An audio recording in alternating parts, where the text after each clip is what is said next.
Hello, everybody, and welcome back to RCI TV. The Friday Endurance Championship rolls on. Round 5 from the mountain. Mount Panorama Bathurst Pro and High Silver action coming at you. As always, tonight I'm Jesse Lee, joined by reserve commentator and broadcaster. Man's pulling double duty tonight. Stewie, aka Benjamin Heilman. Welcome in, Stewie. And you've joined us at a fantastic time. I say join us. You've been here the whole time, but you joined me on comms at an incredible time. It's time for the mountain. Yeah, hello Jesse, and I can't wait for this race. Obviously, Bathurst is gonna be super interesting. I already saw some poor porkies hit the wall on the mountaintop. I hope we don't see that in the race. And I think we had a lot of Bentleys at the front of the grid here, but also Porsche, Ferrari. So yeah, it's gonna be super interesting. And when we talk about the standings, so we will see that a lot of the teams are close in points. So the championship is not decided yet, but today could be one of the races that might decide something here.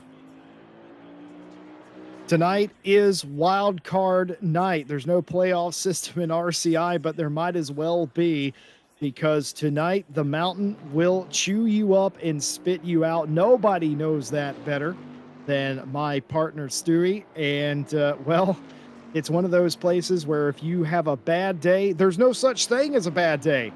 You have a nightmare if it goes bad, and if it goes well, it's like winning the Monaco Grand Prix in a strange way. It's very gratifying winning here. The thrill of victory, the agony of defeat, magnified by the racetrack. Stewie, talk a little bit about how unforgiving this circuit is.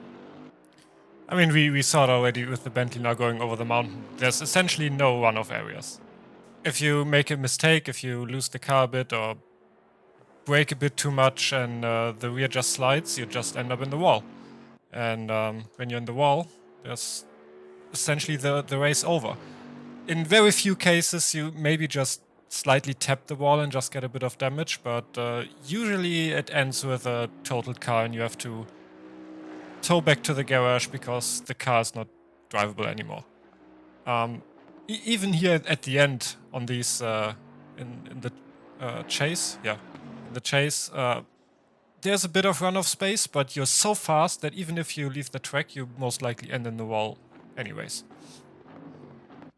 Well, as always here at RCI TV, we try to have a color commentator and a qualified expert. Tonight we have Stewie, who's in for Joshua Devonshire, who is actually you're in for them. So tonight, Stewie, you're going to tell us a little bit about what it's like to race here. I've never raced in a professional capacity or a pro capacity, so to speak, around here, at least not in ACC. So I will defer to you. Qualifying 15 minutes, pro and high silver, everyone getting out on the mountain at the same time. And it's so very important to get some clean running room.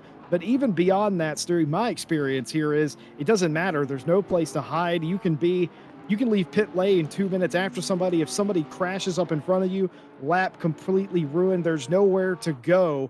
And that is going to be a part of the frustration here in qualifying. Just watch it as all of these drivers and teams are trying to go for it.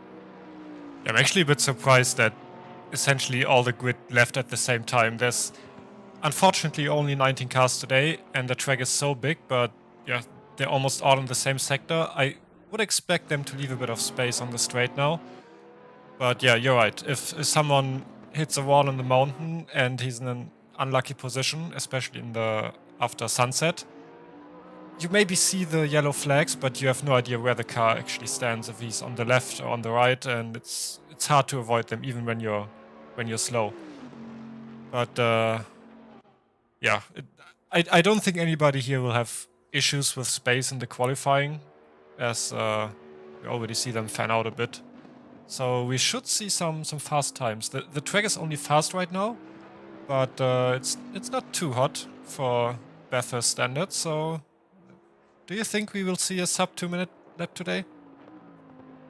Let's see. It's 24 degrees. It is dark. Does that play a factor, perhaps, as Chris Melbourne starts the very first timed lap? I think we will. I think we're going to see a 2-minute dead. Maybe high 59. That would be pretty rapid. So we will have to see. A couple of storylines coming into the race. Volante Racing winning 1 week ago and giving themselves a much needed shot in the arm and a chance to compete for this championship. Now, second in the points, which we will have for you after qualifying. It is effectively now a 2-horse race between Team Bala's Ukraine and Volante Racing. And you may be wondering, well, what about the Excel Racing by Ridwelton teams? Much to both of our shocks, Stewie, none of their teams, the Excel Racing by Ridwelton teams, are here today. Yeah, I'm not entirely sure why that is. Maybe there's some other esports tournament or something where they have to take part today.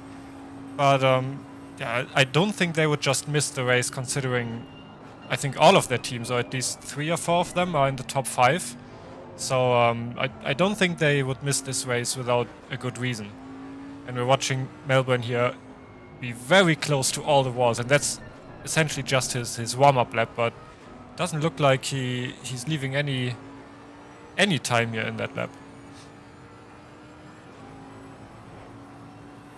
Trying to get everything that you can, trying to maximize your transmission. One thing that you do here, perhaps a bit more consciously than you do anywhere else, is you want to be, you see the flashing lights on the dash, you want to maximize each gear and get through the rev range that gives you the most possible torque. And it's important everywhere, but it's really important here. And also Paul Ricard. And certainly they've got it figured out here. Chris Melbourne in the 70, coming off that win a week ago and going provisional pole, a 201.284. And you have Robin Baugh from Dangling Wang Racing going second, but then getting beaten by Koroshavin in the 141, who is 3.5 tenths off the pace. I don't think that 201.2 is very safe. I think somebody's going to at least equal that mark, and I have a feeling Koroshavin in the 141, that team might be the team to do it. I mean, even Melbourne should easily beat this time. The track is just going to get faster. We're just 5 minutes into the qualifying session. I'm not sure if we will see the track switch to optimum during the qualifying, because the practice was cut a bit short. But it's definitely going to get faster, so even Melbourne should beat his time. And we're seeing a few cars there who are quite far off the pace yet, but they maybe just took it a bit slower. Some cars that had a crash in the first lap. I think the McCalls had some issues there in the first out lap. So did Melbourne. So maybe he wasn't quite happy with the car yet. Maybe the pressures were a bit wrong. But they just went for the full reset. I think we're gonna see. Nope, it's gonna. Oh yeah, here we go. We can see what Robin Baugh is gonna be able to do on his first fast lap when he comes across the finish line. He sure will. And as always, we are reading chat. Some of you really hyped for Bathurst. Bathurst, always a fan favorite track. I think the drivers like it as well. Well, they like it right until the time where they're taken out in an accident that they didn't want to participate in or weren't responsible for. I think we've all been there a time or two, but we do appreciate your participation in chat. We're going to see what Robin Baugh has for the second lap. Coming to the line was third quickest last time through, and this time it will be not an improvement. About a 1/10 deficit there coming to the line. Vasily Anafreev in the 911. Aston Martin goes to second, 78/100ths off the fastest time at a 1.3. And here's Hawa, who is trying to get up the field, and Svinchek as well. who are trying to all improve. And as a matter of fact, Svinček does improve inside the top five. You see a lot of teams, they come across the line. For instance, Sizek and Anafrev, I noticed as soon as they crossed the line, they went back into the pit lane nearing the halfway point in this session, very clearly making some adjustments because of the tricky conditions. We haven't even talked about it. We haven't even talked about the fact that it's pitch black out there, 3:07 in the morning. Who has a qualifying session at 3 in the morning? Well, we do, apparently. Yeah, and I mean, in the qualifying, I kind of like the night, because if you have a qualifying in the day and then a race in the night, it's always a bit disorienting when the light conditions change and you suddenly see something different or something more than before. So I do like when the qualifying, or when the race is in the night, that the qualifying is in the night as well.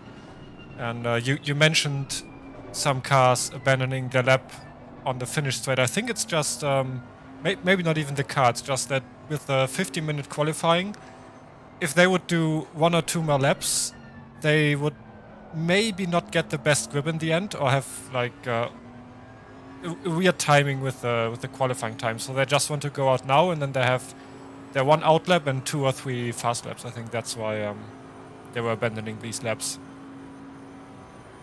Well, we've got some jokesters in chat. Of course, we wish you all a very pleasant evening, and thank you for spending a little bit of your Friday night with us here on RCI TV. We hope you're well wherever you are. I was reading JR Sim Racing's comment from earlier. One with 4 wheels should win this. You say that, JR, but we have had a crippled car with a broken wheel, win a race here once. They had a massive lead. They got caught up with a lap car, and they limped it to the checkered flag. So you say things like that as a joke, but sometimes it's not always a car with 4 wheels. I think it just highlights how difficult this place is. Other comments, talking about, we got Daly in chat talking about the Porsche needs to tow down the straightaway. Of course, the Porsche always seems to have an issue toting down the straightaway. Doesn't quite have the grunt as some of the other cars. And hello to Christian Rouliar in the chat as well. GoPro just put in a pole lap, by the way. 3/10 quicker than Melbourne.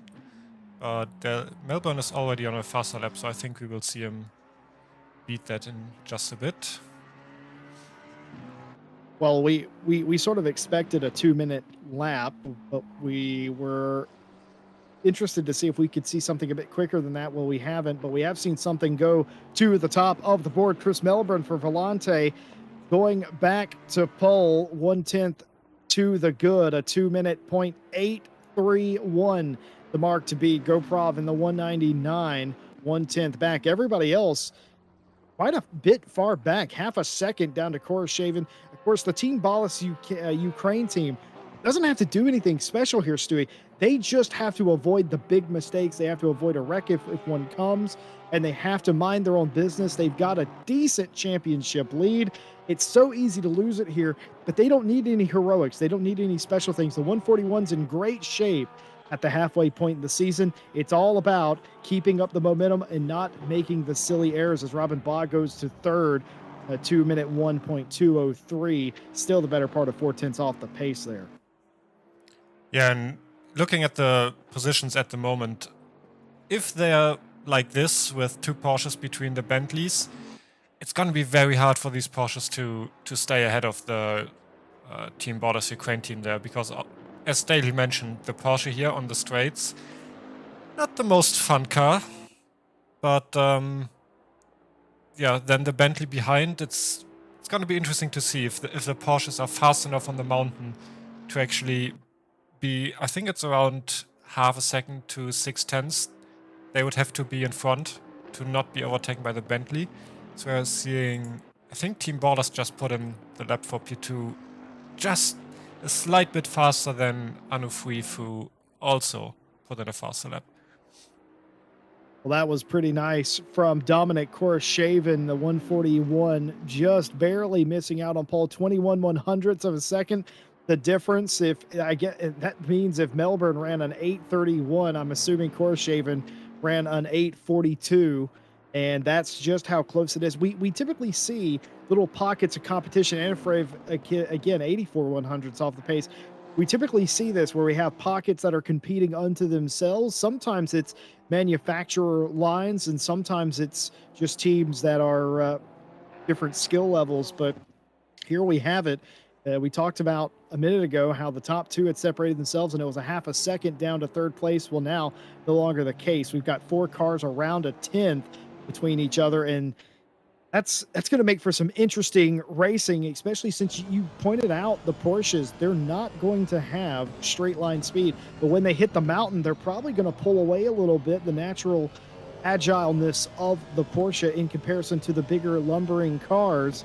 But again, on the straightaway, that all flip flops as Strapa goes 8th place there, a 2:01.641. The time's tumbling, and it's the right time. 2.5 minutes to play.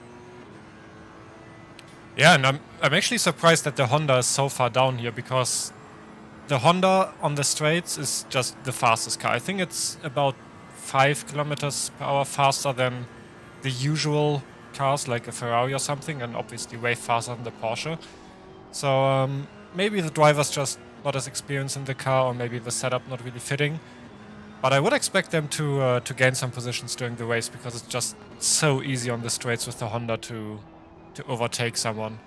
And we're seeing Kazajek here improve quite a bit. I think that was around 6/10 that he improved on his lap time. Not quite enough to get in the top 5, but there's still some time left. He can do exactly 1 more lap. And let's see, we have Melbourne and GoPro who are also on faster laps. So maybe I guess Melbourne will just extend his lead a bit, and GoPro, he's not far off. He can easily improve, because Kurashevin is already in the pits. He can do any more laps. Vasilianu free, if he can finish this one and maybe do another one. So I don't think we're gonna see big changes in the standings at the moment, but yeah, maybe some drivers that can improve 1 or 2 places. Well, this is exactly what we sold at the beginning of the show. We expected a heavyweight fight, and we are going to get it. Speaking of the potential of big moves, the 199 GoPro all the way to pole position. I wouldn't have called that a 2-minute 5:07. By far the quickest lap we've seen. 48/100ths over Chris Melbourne. What does Melbourne have? Nothing that can beat that. They did improve a 2-minute 0.555, 48/100ths the difference, and it looks like the 199 Porsche might steal it, but I'm very curious, Stewie, you brought this up a few times, what that is going to be like on the straightaway on lap 1. Surely the big bad flying Bentley will just go around the Porsche, but I've seen you work miracles in a Porsche around here, so I wouldn't be too sure. I guess it all depends on how the mountain goes. If the Porsche has a good launch, which he should have, and he can get some space in between, then he has a slight advantage on the mountain, because he's in clean air. He doesn't have to brake a bit earlier, so he might be able to just pull a gap right at the start. And then, yeah, if the P2 and P3 maybe... I just saw that. I think he actually hit the wall, right? Oh yeah, he as we would say in America, Stewie, he hit it a ton. It did not invalidate his lap though, and he's still up on his time, but so is GoPro, so it's gonna come down to the last lap to see who has a bit more time in their lap here. That's interesting. Yeah. I mean, you can hit the wall here and not validate. Let's point that out. The wall is not an instant validation. This is not Forza Motorsport. This game actually has physics, or this sim actually has physics, rather, I should say. So you can invalidate your lap by going over some of the lines on the mountain, but hitting the wall doesn't always invalidate, and it certainly hasn't in this case. What does GoPro have here, Stewie? He's slightly up. I think it's 3/10. So he lost a lot in the last corner. He actually didn't improve. But Melbourne also down on his time at the moment, so it all comes down to the last corner here. If he can just improve 100ths or something, he might be able to get it, but it doesn't look like he has. And something really unfortunate just happened. Huge is here. He was up by almost 2 seconds before the last corner, and I think he just hit the grass. Let's see if we can catch that in the replay.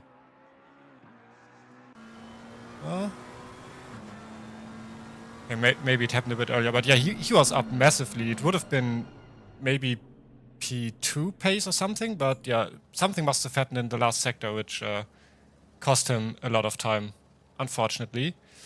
So we have, I think, yeah, this was the last car that crossed the line. And yeah, these are our qualifying standings.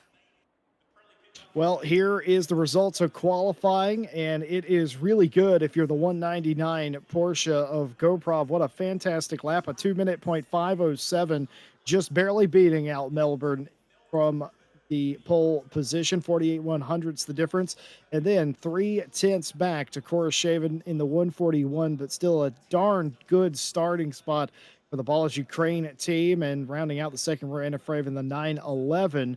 4/10 off behind them. Rounding out the top five is Ba.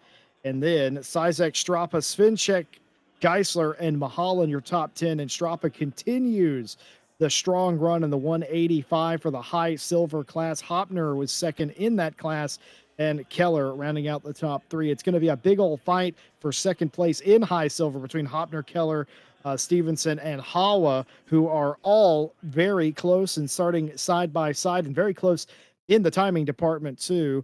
We talked a little bit about the championship battle, and here it is. The Team Ballas Ukraine team, 141, leading everyone with 197 points, was the big beneficiary of everything, the huge fallout from a week ago. They have taken a commanding championship lead over Volante Racing. Volante Racing, by the way, won the race a week ago, and they propelled themselves in front of all the Excel Racing by Ren Welton teams. So it's 197 to 168. The difference in the championship points, mind you, it's 65 points for a win. So by no stretch is this championship over or decided. Now, we talked about this a little bit too. The 72, the 71, and the 73 are not participating today, some of which have signed out, some of which we could not find a sign out for, like the Excel Racing by Redwell and Turquoise team, but we suspect they might have done because none of the Excel Racing by Redwell teams are here for this specific race. So they are going to drop quite dramatically, but as you can tell, they're all very close in points. But what that will do is promote the likes of Front Left Tire Scrubber Esports, Danglin Wang Racing, like and subscribe Carbon Esports, and even Connection Lost if they're here. That will promote them massively and should leapfrog most of these teams in front. And some lucky driver today, Stewie, is going to get third place. Yeah, and yeah, I think the next race is going to be even closer then, because if some of these teams get around 50 to 40 points, that's going to be what, 6, 7, 8 teams that are within maybe 10 points. So that's going to be very interesting for the next race. You got to like and subscribe. Chances at ending today third in the championship. Second, Page in Pro. These are the teams that have either missed a race or had a bit of a struggle. Green Lofus Engineering has had flashes of brilliance with 95 points. And then there's a three-way tie for 12th place between Silver Racing Team, Forza Italia PL, and Boatley Maritime Services Racing, all level. Behind them in 15th, of course, the 199 who came out swinging here in qualifying. How far up these standings could they get? Forget being in the top 10. They could be in the top 5 with a good finish here today. And behind them, Excel Racing by Ren Welton White in the 74, as we mentioned, not here. And then the ATK Academy in the 44, returning this week, and they have 50. And then there's the ACCSS Superstars and the Desperate to Measures 555 team and the Jardier Community Team Fringlish in 20th place. I think the number 44 actually left already. They were here earlier, but they didn't set a lap in the qualifying, so they might have had some connection I wonder issues. if they were in the wrong car number. I'm pretty sure I saw ATK in the 45, yet they're entered in the 44. So I wonder if maybe there was an issue with that. Maybe. Well, these are the back half, the drivers and teams that are no longer taking part in the Pro Championship. Moving on from them, this is the high silver battle, and boy, do we have one for you. Palazzo Squadra Corsa in the 185 AMR V8 Vantage leading the way at 236 points. Right behind them, though, is the high speed ninjas in their number 95 Porsche at 225. Very close stuff throughout this entire grid. Turn 1 Pro Am in the 100 at 196. TSE Board Dads in the 166, perhaps one of the more creative names on 178. And rounding out the top five is Turn 1 Silver in the 101 with 160. All very close to each other. A few positions makes a difference in the top five in high silver. Behind them, ASOP, Ghost Toblerone, Turn 1 Honda Pro Am, Team Voldemont by Prime Motorsport, and Volante Racing Academy rounding out the top 10 in silver.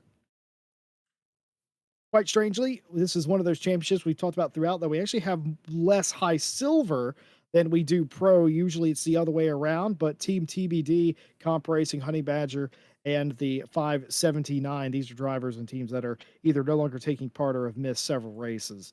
Well, that's your championship points. It's very close in high silver, and today all eyes are going to be on the 141, the Team Ballas Ukraine car, to make sure that they can get through this race. This is a classic trap race for a major championship competitor. And speaking of competitor, there's a new challenger in the Volante 70 team, and they start in front of them. And what can the 199 do? What can the 911 do?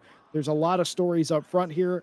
Who will potentially win pro or high silver here today? Who can finish on the podium positions? All of those are very close. It's also a dark race. All I'm going to say, Stewie, is thank goodness we have a lot of stewards on staff today. Yeah, and I think they're going to have their hands full, at least for the, let's say, the first half of the race. Because with not that many cars, I think they should be able to fan out rather quickly, depending on what the paces are like.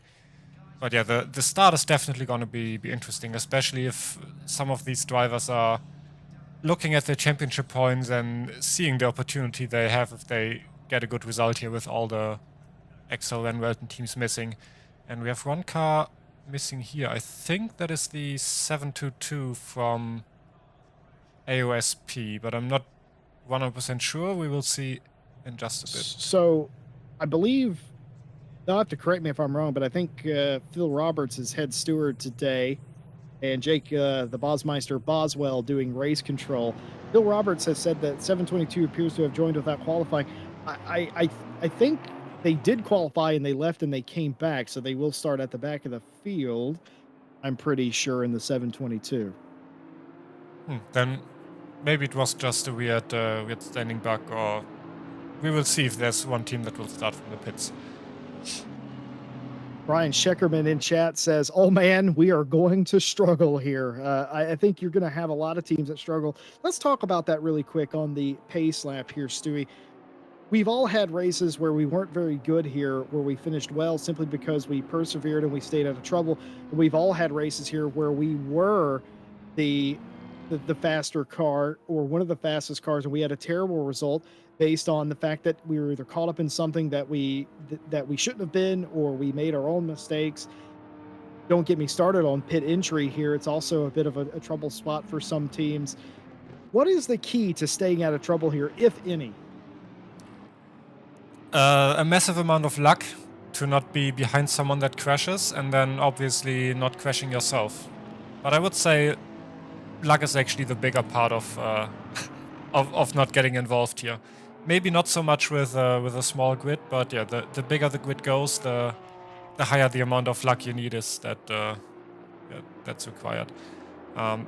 In the practice, I actually saw two different Porsches do the same thing just in the corner that we're coming up now, going too far on the inside, not even only hitting the curb, but hitting the wall.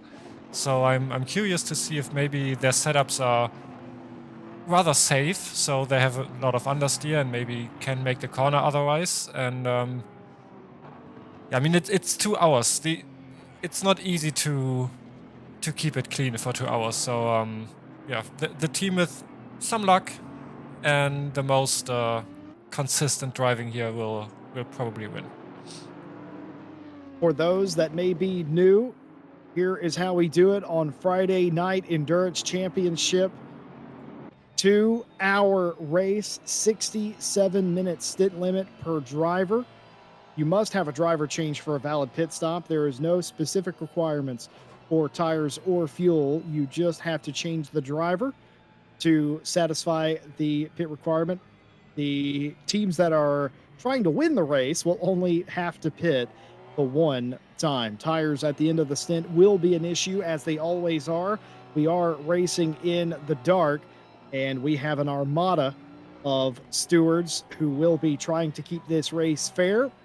All the drivers knows what is expected out of them, but undoubtedly there will be calamity. So we do welcome all of you in. I'm Jesse Lee, joined by Stewie here tonight for Friday Endurance Cup action. We hope that you are ready. Go ahead and wake up Grandma, take the phone off the hook, put the silencer on that thing, set it to vibrate. I don't know, because this is going to get really interesting.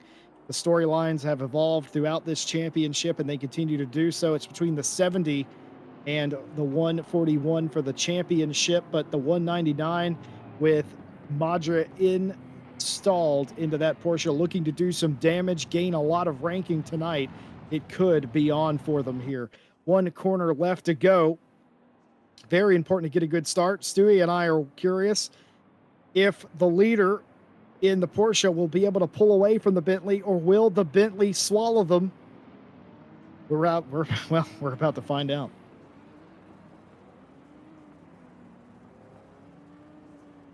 Here we go. Front straightaway, 2x2 as far as the eye can see, around the bend, waiting for the green flag. It happens ever so late around here, later than you ever would expect it.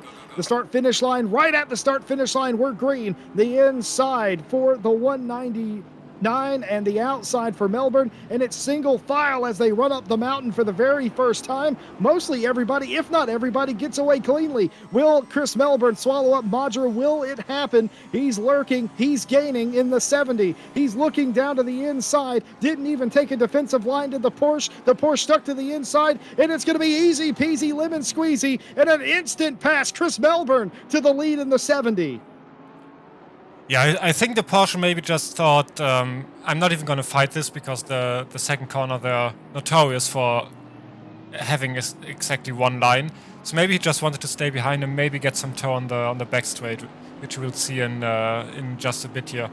But surprisingly clean start. We haven't seen a single yellow flag, I think. So everybody got through very clean, single file, as you mentioned.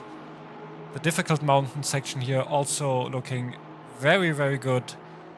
And I think apart from P1 and P2, nobody even went for any moves here. I'm going to hold my breath and keep what I want to say to myself until everyone crosses the start-finish line for the first time. But we are witnessing history, I will tell you that. I don't want to jinx it and commentators curse it, but it is very possible that we might make it a clean lap as everybody files off the mountain and through.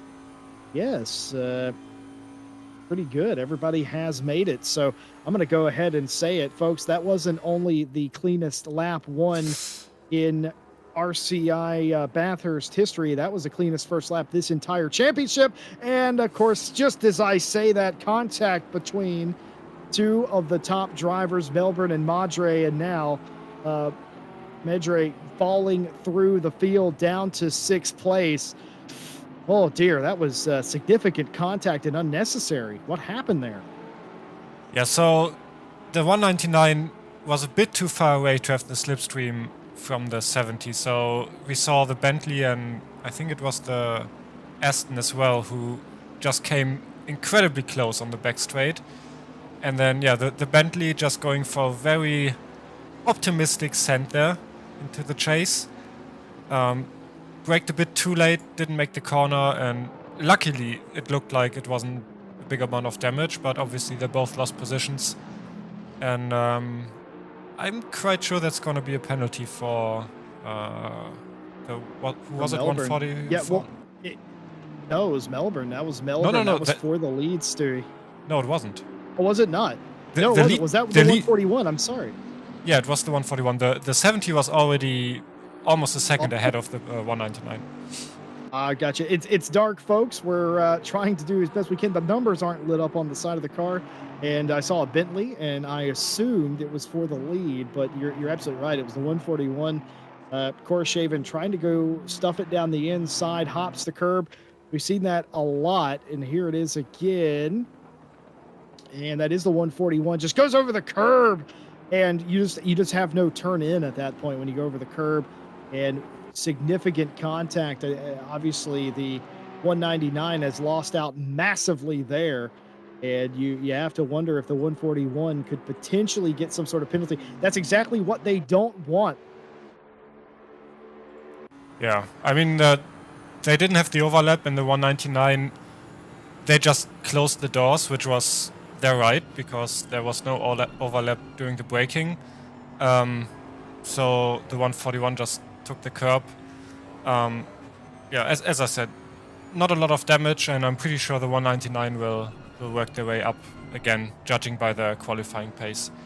But yeah, apart from that, I think we have one more contact here. That was, I think that is this up the mountain for lap 2. Just Nessie, just a little bit of contact. That's the stewards won't care too much about that. That's just racing there. Yeah, we have a Svenček fighting with Rossi here. I don't think he's close enough to send it here into that corner, but apart from that, everybody kind of has enough space to do their race. And yeah, I mean, usually you're taking it rather careful for the first few laps, because it's 2 hours, it's Bathurst. You don't want to damage your car from the get-go.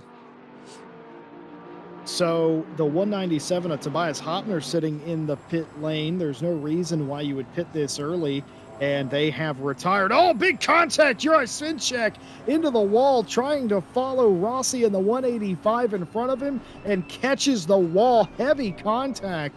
That's going to be at least 5 seconds of damage. Could be more. I'd argue it probably is more.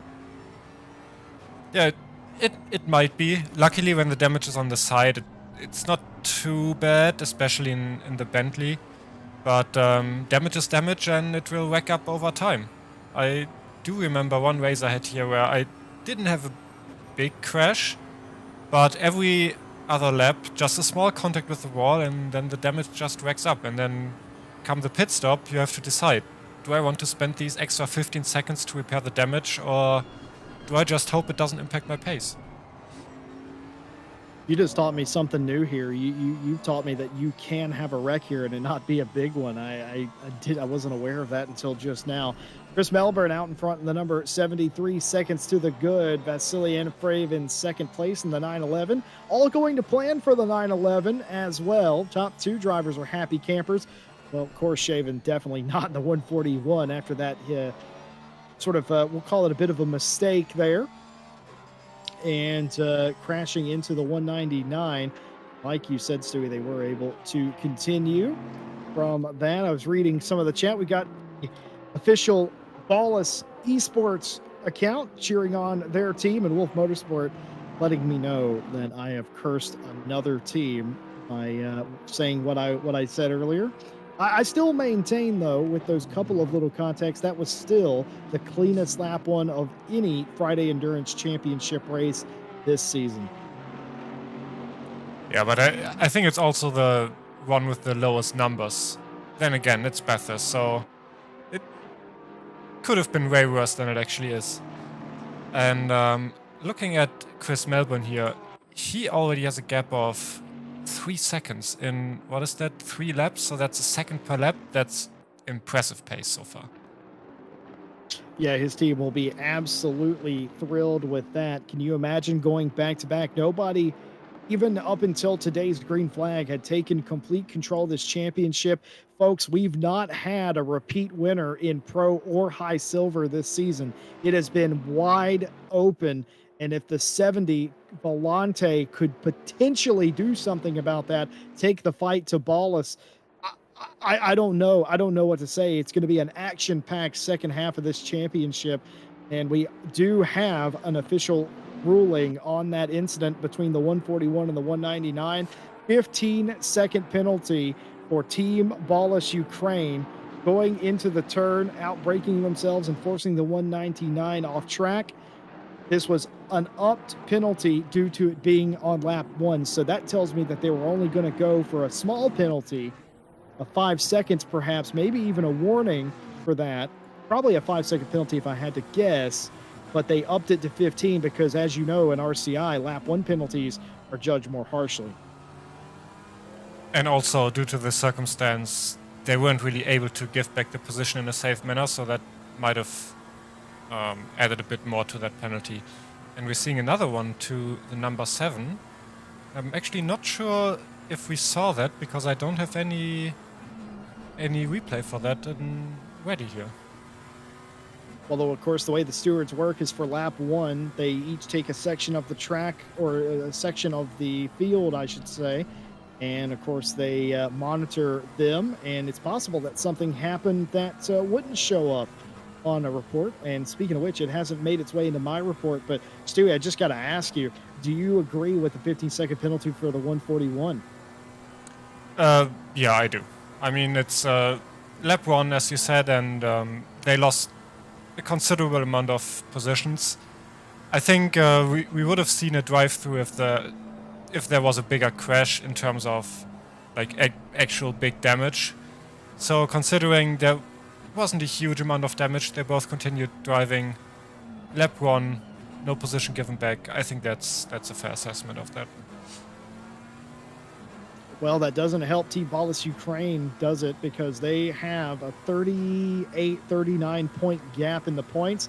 Remember, a win gives you 65. That's going to drop through the field. They will likely rebound from that and get back inside the top 10, but there will be damage. If there was one Achilles heel, is there's going to be a pass here. Geisler making a pass, but with contact. Actually doesn't make the pass. The car comes back on track. Will he continue to press the issue? Dorian Geisler, yes, they will. This is a fight between Rossi. This isn't no points on the line for this. This is merely Geisler trying to get closer to Svinček. And I'm pretty sure the stewards probably let that go too, considering nothing really happened. It probably might be a warning, because they didn't really lose the position. That's a good point. But what this did is put the two cars behind back together again, and we have this interesting situation here where it's a silver driver, a pro driver, another silver driver, and another pro driver. And we're seeing Crozen here going for the move on the inside, and as I mentioned at the start, there's only one line through that corner. The outside line doesn't have any grip, and Keller is not happy with that. Actually, that wasn't Keller, that was Geisler. My bad. Yeah, well, a little bit of loose there. Maybe got a little close to the wall. Did Geisler? You say that there's only one line through there, but I've seen Jardier do some wild stuff where he's went to the outside and made that pass. He's been playing way too many of those NASCAR games, trying to go around the outside. But he's one of the few people that I've seen do that. I'm not sure if it's a maneuver a rookie would want to make, but was that Crozen or Solberg? It was Solberg, Trulis Solberg. I think he might have gotten spun here. I Is think the that was in-car just on cam of his own. Solberg in the 102. But how would you spin to the right like that? Oh, it's going to snap. Oh, it does. It snaps. You're absolutely right. Trulis Solberg snaps the car, just losing it. Losing the front end, losing the grip. And a lot of people probably don't know this if they've never really raced here. That the track actually dips there. It dips away from you as you're turning left, and you get some significant lock. And if you're on full throttle, sometimes the car gets light. You try to compensate by steering, and it just snaps on you. And that's what happened to the 102. Yeah, that's unfortunate. I wanted to see how far the Honda here can move up, but I think our own Harry Conway here was driving the Honda, and if I remember correctly, they had similar experiences where it's just super fast on the straights, but maybe even more than the Porsche, kind of a death machine on the mountain.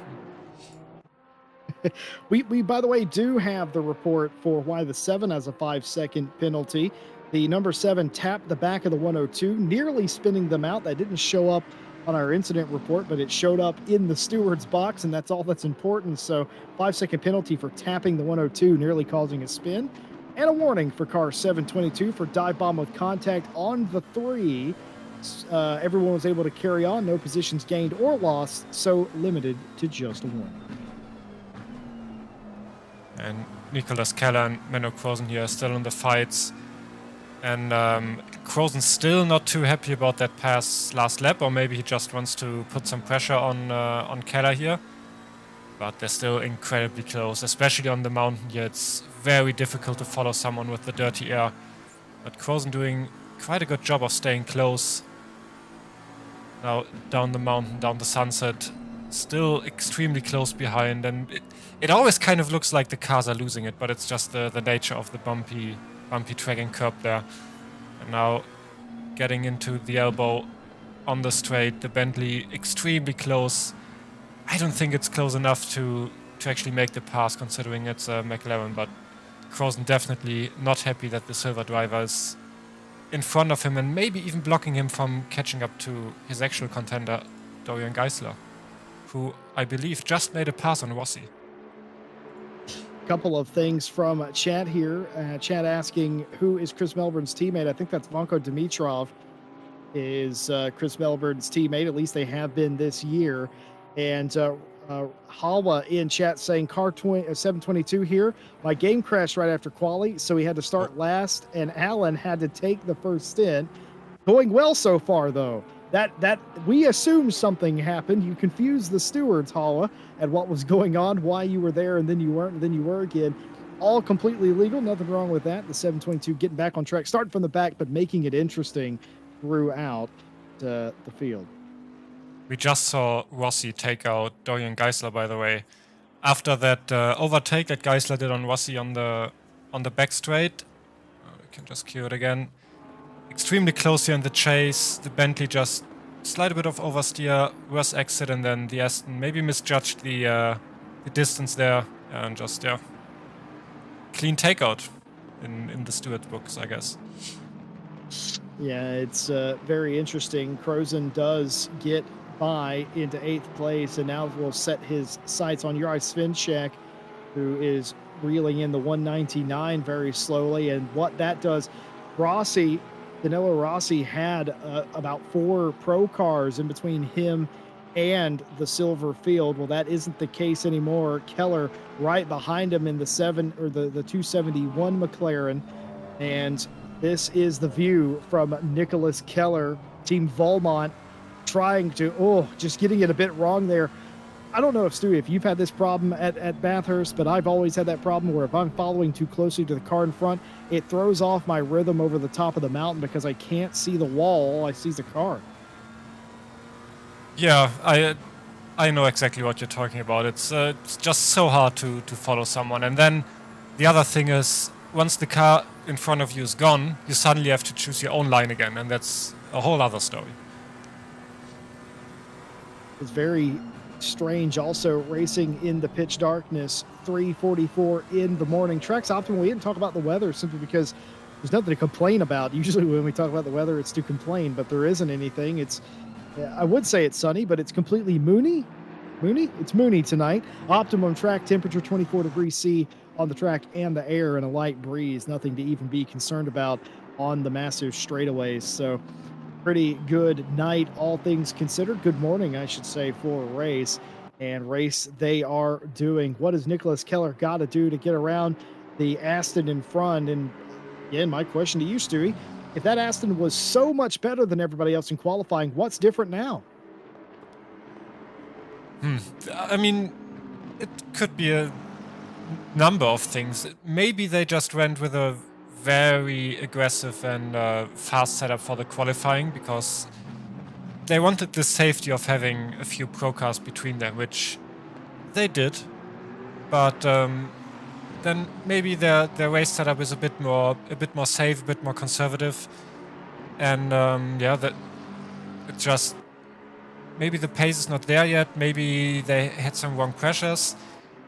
Maybe they're not even that much slower than the cars behind. It's just that I think some of these pro cars that were between the number 185 and the 271, they had a crash or they got taken out. So it's just a bit unfortunate for them that that their buffer of pro cars is gone now. And obviously, when the car behind them is so close, it's also hard to get away on the straight. So we're gonna have to see how long Rossi here can drive under that pressure and keep that McLaren behind them, especially because the number 7, the pro car, is still behind them, and I think he wants to get by as well, if he has the pace, of course. Well, the situation for the 141 is improving. Not only have they caught second place and a frame in the 911 Aston, they have that 15-second penalty, but the field has spread out, so they will only fall to around 7th or 8th, depending on how the stops go, as Steve Hughes has had an issue here. What happened to him?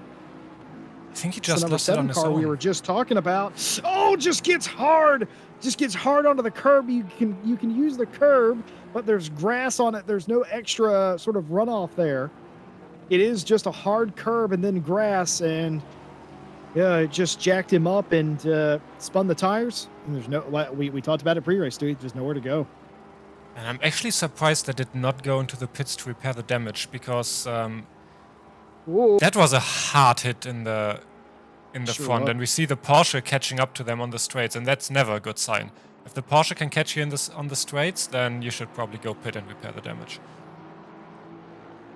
Well, maybe feeling it out a little bit, taking a lap, trying to see what is broken. Maybe suspension damage. Maybe it's just aero, trying to get a game plan together, perhaps, to come into the pit lane. But I'm with you, partner.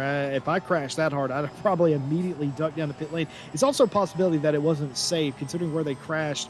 They didn't maybe want to go crisscross around the track with a broken car, and decided maybe think about it. Oh my goodness! Sim Smeet sideways right there, trying to get by Hughes. Obviously, that McLaren ailing, massive front end damage. You'd suspect the depitting at some point, but Smeet's nearly losing it, trying to get around the ailing number 7 McLaren. Very dangerous stuff here.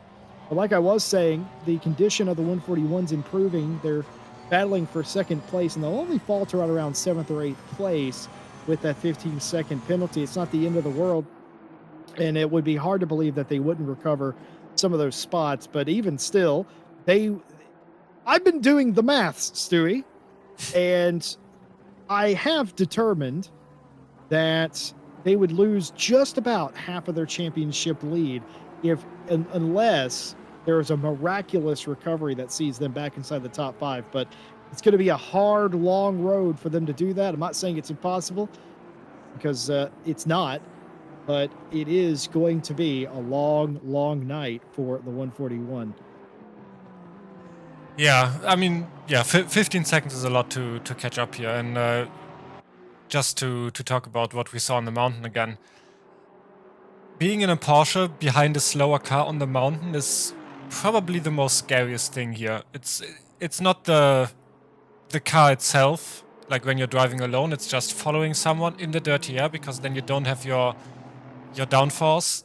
And most likely, most of these Porsche teams are running rather low downforce setups, so they actually have some speed on the straights.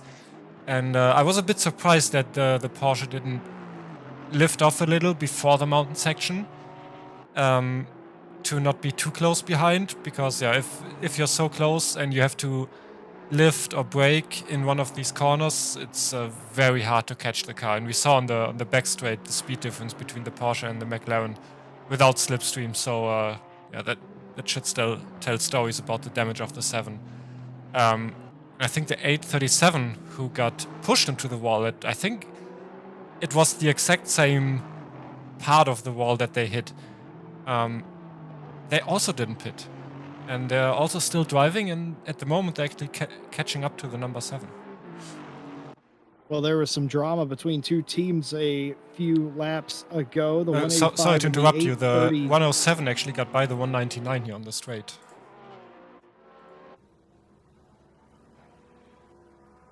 Yeah, on the outside of the chase, that's what we talked before. The Bentley speed versus the Porsche on the straight.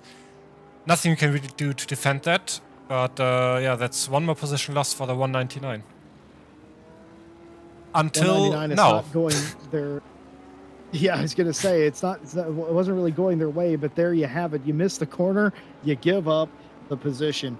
Warning for car 837 for dive bombing the 185, but the position was given back. So instead of a penalty, it was just a warning. We're gonna look at that one more time. Was there contact? Maybe a little bit, yeah, and a little bit wide. And I would say that's a fair contest of the corner, to be honest. Yeah, it was. And I guess the Porsche just had a better exit out of the last corner there. Got the position right back and what looked like a bit of a gap again. And I think Keller was that who just tried to overtake Rossi here for the lead. So maybe you are right at the start that the 185 is lacking some pace, but also they have a 15-second penalty now. Well, we talked about the contact between the 837 and the 185, 15-second penalty for car 185 for, and I quote, takeout of the 837. That's strong language from the stewards, which means that they're really sure of that. So 15 seconds for the 185 of that previous incident. Yeah, it's just the We're week going to left take another again. look at it. What? That wasn't. That no, was it the wasn't. warning. That was the one for the warning. Yeah, and then there was the takeout later. This one, yeah. Yeah, I think takeout was the word I mentioned as well when we saw that. Yes, indeed. So that first thing was on lap 5. This was on lap 7, where the car just gets. Well, that's a pit maneuver, Stewie. Yeah, a classic takeout in the steward's book. Yeah, so much so that they didn't even write an explanation. For that, we understand. We appreciate that you at home don't get to see what the stewards write to us and the teams, but we see it, and usually it's some nice verbiage and clear language. But very often, sometimes, very seldomly, something is so blatantly obvious that they don't even feel they need to explain it. That was one of them, and well, they're right. Yeah, and we're seeing Koroshaven, I think. He actually caught up to Anufrief now. I believe he was a bit closer a few laps ago, and then the gap opened a bit. But now it looks like Koroshaven just wants to gain as much time as possible for his 15-second penalty. And if we look at the timings, the next car behind is already 6.5 seconds. So if they can keep up that pace, it's almost a half point for the first stint. It's 25 out of the 30 minutes.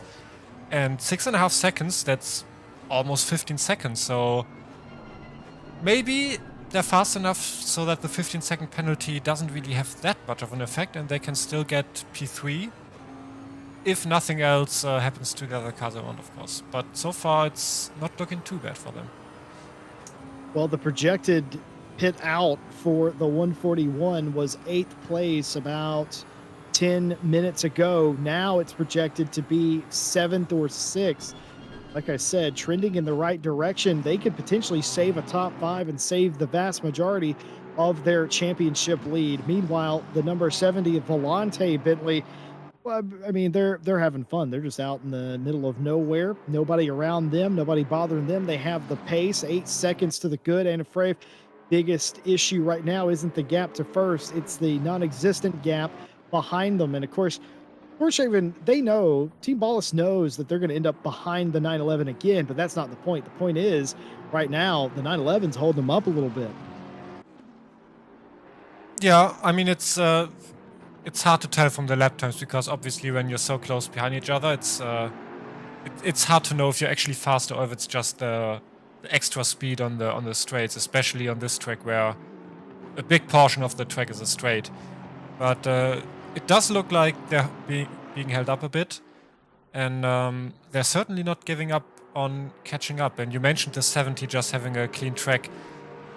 I don't think they will actually catch someone to lap before the race is over. So 2 hours on a clean track, that's also something that's not that easy to do. If you're just racing alone, you just have no reference, no real fights, and one might say you could get bored from that, even on a track like this. It happened to me before, racing the 24-hour of Le Mans in a virtual series, and was sort of on my own, and got a little Let's see here. Does the Porsche get a piece of the wall? Hard to tell from the Hard to darkness tell. and the trees. But like I was saying, I was racing in a private 24-hour race, and I was all alone in my class out front. And other than the occasional faster car passing by, it was pretty calm and quiet. And then I decided to go full speed into Mulsanne corner, not realizing that I was at Mulsanne. You just sort of you glaze over mentally, and that can be a problem. It's less of a problem if you have teammates that are talking to you, giving you information, trying to keep you in the zone. But you're out there doing it by yourself, man. It can be a frustrating thing where you're so good you're bored. Essentially, I don't think that's going to be the case for Volante Racing today, but you never can count it out. By the way, we have the entire silver field together now. Rossi still leading Keller. Rossi will lead, or will lead.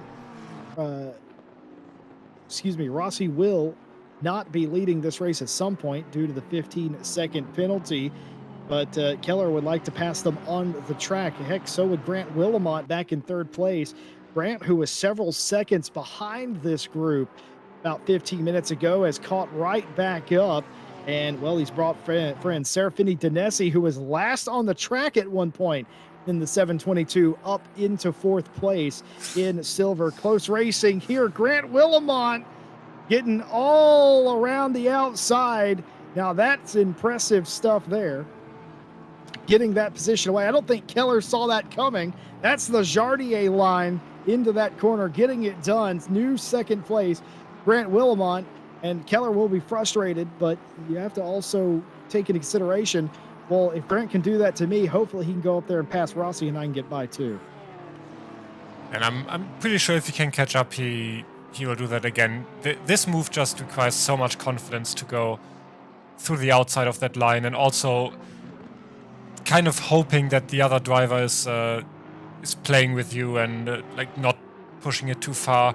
If that McLaren would have braked a little bit too late, then the Porsche just turns into his nose and spins it out there. And as on the rest of this track, the walls are never too far away there. So a big confidence needed for that move. He made it stick, and if he can catch up to Daniele Rossi, I'm pretty sure he will do that again. Maybe Rossi not even defending too hard there. If he sees a car coming from behind, that's so much faster. But now, after being passed by the 100, Nicolas Keller here again under pressure, and this time from Denisi, who, as you mentioned, started from the back of the field. I think they had some issues during the qualifying, so they couldn't take part in that, and then they joined just before the race. And they've already made quite a few positions. Yeah, it was a frantic start for the AOSP guys. They were here, and then they qualifying finished, and they had to drop out and come back, which meant that they lost their starting spot. They changed their driver, Serafini Danesi, getting into the car. And after that, it's been pretty decent for them, moving up into fourth place. It's beyond a salvage for them. They're still very much in it. They get this position here.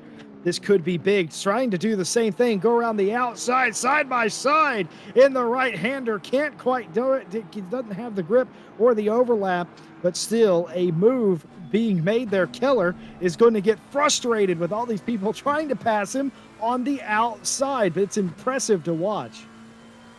Yeah, I mean, you don't have a lot of opportunities to pass here. Obviously, the whole mountain is not really something where you can do any moves. The straights, if you're not trying to pass a Porsche, is really hard to make a pass. So you essentially just have, 4 or 5 corners where you can effectively try to make a move. So when you see the chance that you're maybe with side by side, you're just going for it. I can count on one hand, partner, how many times I've been passed around the outside in Griffin's Bend. But Keller is very quickly adding to his total, and it's very frustrating just not having the speed on the straightaway. Of course, we talked about some of the cars potentially not having it. Grant Willamont's Porsche, by the way, didn't have any issue keeping up with the McLaren and getting passed around the outside. And it doesn't look like the 722 Aston's having that problem either. But now a little bit of space, a little breathing room for Keller. as Grant Willamont continuing to track down Rossi for the lead. Rossi, who will give up that lead during the pit stop sequence, is still trying to stay out front because every lap that you can hold up the guy behind you is another second that you do not lose if they get in front of you. So you have to think about it defensively. Grant Willamont for turn one silver, not really interested in any of that, just wants to take the lead of the race and knows at this point they're already going to be in the lead, but would like to be out in front and put that 185 in between him and the rest of the field. That would be having your cake and eating it too. Out front, not missing anything. Melbourne nearly has a 10-second lead on Anna Frave, and Korshaven playing it very, very calm in third place. And Steve Hughes has had an incident here again. Yeah, it looks like His he car just already damaged. maybe braked on the side. Nope, he just Oh, parked it. okay. Hmm. So that tells me that there's something going on with the 7 team, and they have pulled the garage door. The 7 team will take no further part in this race. That tells me that they had other issues, Stewie. Maybe their driver wasn't there. Maybe it's hard to tell, but completely just parking it. Didn't even come to pit road, just parked it on the side of the circuit, and they're out of here. Yeah, maybe some hardware issues there. It's hard to tell. We're gonna have to see if they maybe mentioned something in our championship text channels, but yeah, really not a good day for them. The crash and then clearly some issues. The same for the 837. They're also not having a good day, but they're still racing and still with the damage, which is still surprising to me. And at the front, you mentioned not a lot of happened. Korshaven kind of fell back a bit by, let's say, like half a second, so maybe not trying to push it too hard at the moment. At the back here, Smeets catching up with Ollie Moss and probably gonna try to make a move here as well. I mean, it's the last place in this race, but it's still 8th place? 1, 2, 3, 4... Yeah, 8th place in silver, so even if you're fighting for the last or second to last position in this race, that's still a top 10 position for the points. Yeah, it sure is. I couldn't have said that better myself. By the way, keeping an eye on Korshaven, who has that 15-second penalty. They are now trending into 6th place, so they will only lose 3 spots. I cannot tell you how vital that is for their championship hopes. And they will lose about 20 or so points to Melbourne and the lot, but still, that is excellent damage control. They started 3rd, they run 3rd, they will eventually, at this point, run 6th, and hopefully they can continue gaining. And that's another thing. It's not a big deal for the 141 to get by the 911 right now because Korshaven knows that they're gapping the cars behind them, so they're still making up time. So there's no alarm bells going off in their heads of we got to get by the 911 because they're still making excellent time. They're putting everybody behind them down more time, and if he can gain 5 more seconds, I think Ollie Moss is going to visit the wall here. Ooh, doesn't quite there, misses it there. What about at the top of Sunset, just going into the grass, and you got grass on your tires. You cannot stop for Sunset, but does get it woed down. But 141 currently running in 6th is only about 4 seconds now away from staying inside the top 5, even with a 15-second penalty. It shows you how good the pace is of the top 3. And I still think they will finish P3 because they're just gaining on the number 8, and if they keep gaining, it's just gonna be enough after the next 1 hour and 20 minutes. But it's still all open here. It's just where they're trending at the moment, and obviously that would be exceptional for them to have that 15-second penalty and not lose any positions. Yeah, everything else just has to go right now for them. The pit stop has to be good and yeah, not have any incidents here.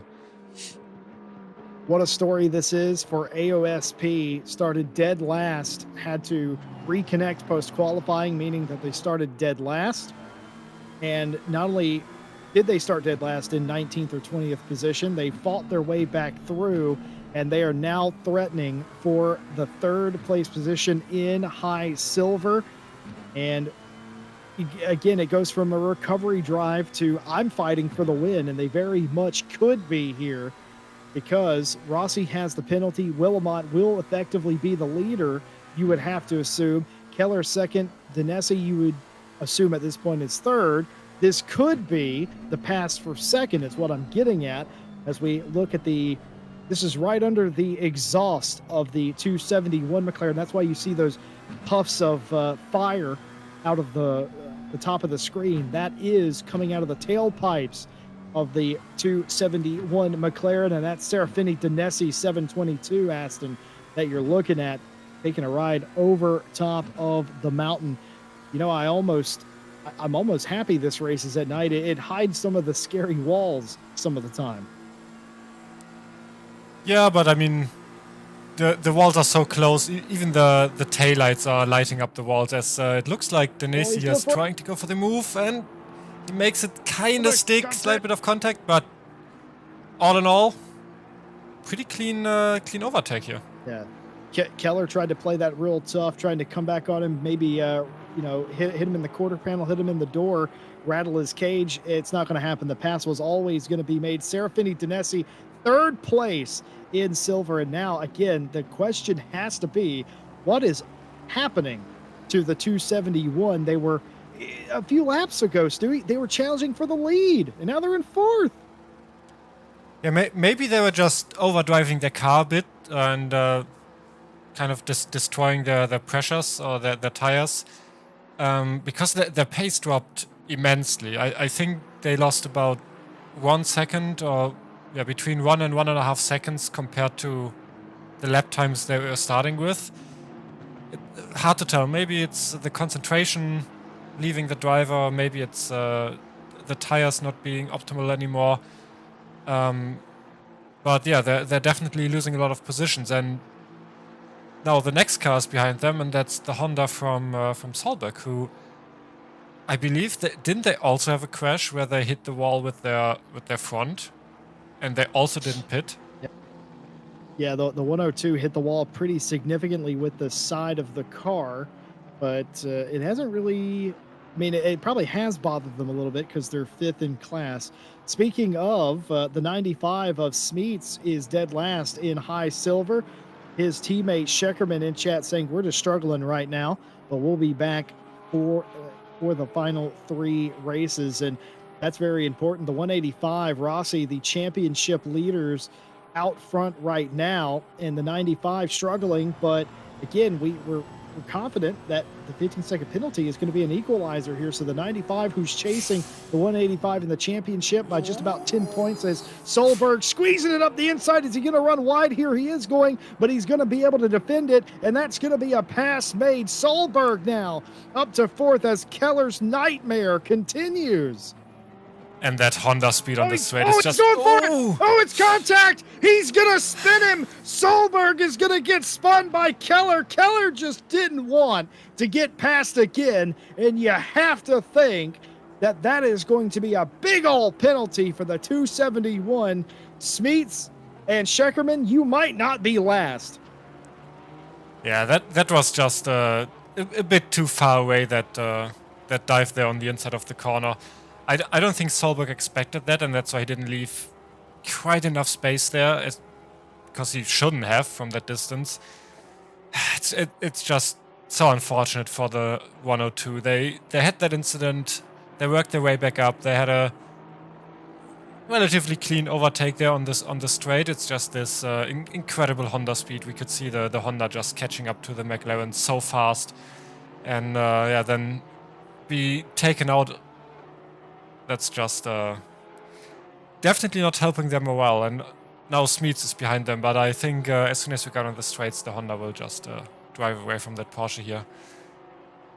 Yeah, this race, a lot of sad stories and a lot of amazing stories.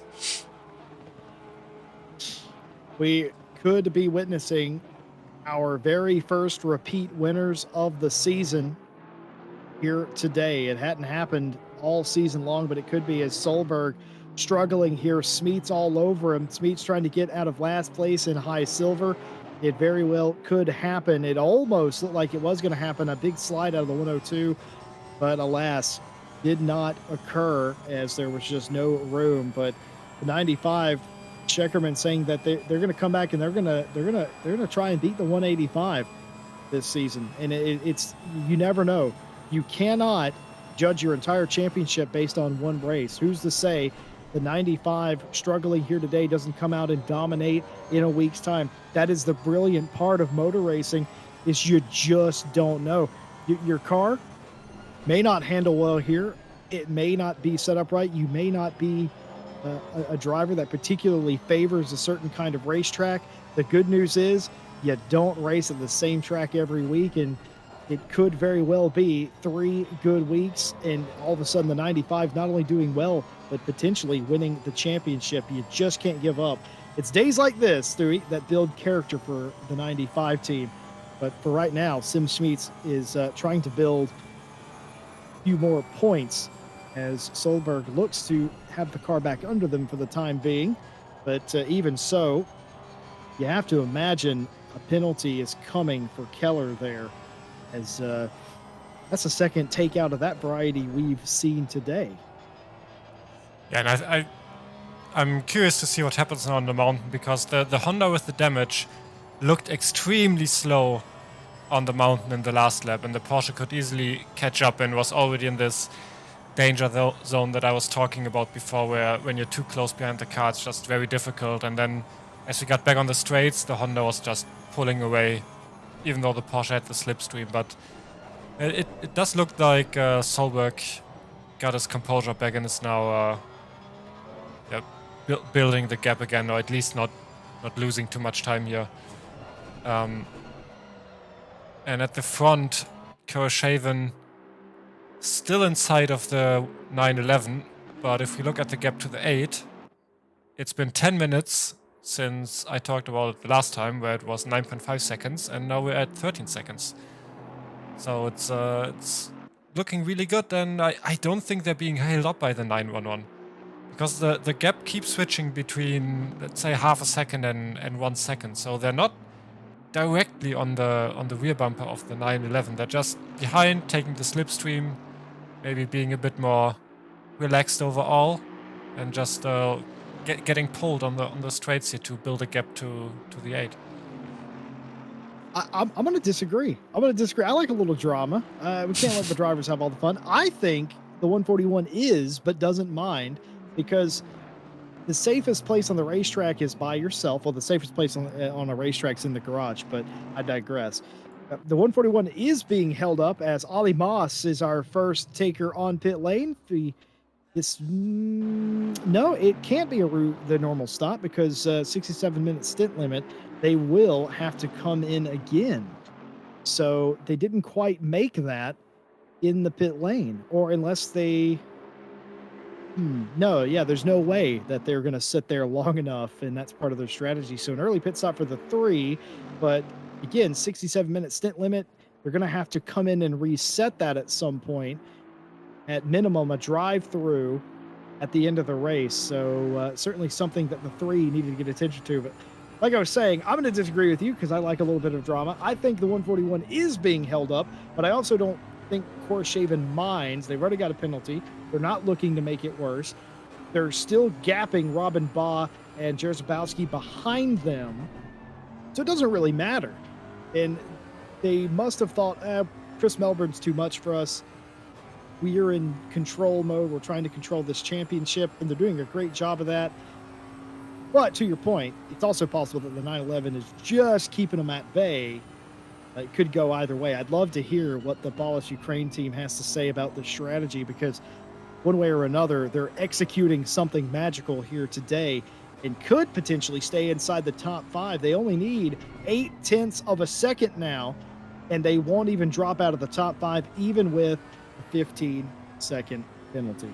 Looking at the chat here, some comments. Pit stops are going to be a big part in positions with repairs and stints in gaining places with motorsport. You couldn't be more right. Ivan in the chat. Hello, Ivan. First time we've seen you today. Only 16 cars, small grid. We started with 19 or 20. We've had several retirements. The big storyline is none of the Excel Racing by Renwelton color teams are here today. They've all signed out for this specific race. We imagine it's due to a scheduling conflict with another event. Wolf again saying that the stewards had some work to do. They did, and they have verdict on that. Ivan wanted some early mass. I've been doing mass throughout. I'll continue to do the mass. I actually do some mass for Brian Scheckerman. As they run, Brian, your team is about 32 points out of the championship lead. I have been doing the. And if we turn our attention to some penalties here, 15-second penalty for car 271, dives down the inside and causes the 102 to spin out, basically there. Stewie, I'm assuming you agree with that? I don't have the... What was it in the last corner, the incident? Then, yeah. Yes. Yeah, that sounds about right. Well, no further action for the 107 after turning into the 199. We suspected there wouldn't be anything. An inconsequential contact on corner exit between the 722 and the 271. Both things that we kind of felt the stewards wouldn't mind. Stewards, of course, here at RCI like to let the drivers race, but when they start wrecking each other or changing the natural course of the race, then that's a problem. So the 271 with 15 seconds, and as they say, well, that changes everything. Yeah, it certainly does. And I think that's the first time the 501 is actually close enough to the 8 to consider putting pressure on. And that's only going to help the 141 even more. Because if these two start fighting in some of the corners, then the already big gap is going to start getting even bigger, and they don't even have to worry about the 15-second penalty at all anymore. I know. How incredible would that be? Trending right now, Borashaven would come out in 5th place, but is right there on, like you said, if Jarzabowski and Ba race each other here, even at all, which again, if you're Ba, you're already trying to drive a little bit more defensively with a car that close, as we are on board with Paweł Jarzabowski inside of his 501 Ferrari, the only Ferrari in this championship right now, as they come down the Conrad Straight and into the chase. And it is official right now. Koroshaven would not lose a position. They would stay 3rd place. They're going to lose 15 seconds, but they're going to keep their spot in 15th. And just as we said that, I think you might have been right, Stewie, because Anna Frave's driven away from Koroshaven a little bit. Yeah, but I mean, yeah, that's exactly what I've been saying. The gap is just kind of fluctuating between half a second and 1.5 seconds. It just all depends on can Koroshaven get close enough over the mountain to have the slipstream on the back straight, and then like close the gap by a lot and then lose it a bit again. It's again, I don't think Koroshaven is actually being held up. Their lap times are rather similar. They're always around the 2-minute 2 mark, sometimes a bit faster, sometimes a bit slower. One thing is for sure, they're faster than the number 8, and it's only half the time of the race, not even, and they've been consistently gapping them by, I would say, half a second per lap. Well, there you have it, and we know it's only 1.1 seconds, but it is the biggest the gap's been in the past hour between these two drivers. So that all being said, it's still very close. A mistake of any kind from the 911 would dramatically change this battle, but it is 13.5 seconds to the leader, Chris Melbourne, who has done everything right, including challenging for the lead up the mountain straight and taking it away, and since then has run and hid away for 26 consecutive laps. The 271 who received that penalty for dumping the 102 has a 15-second penalty and would drop to very nearly the back of the grid. And that would promote the 95 up one more spot, much to that team's delight.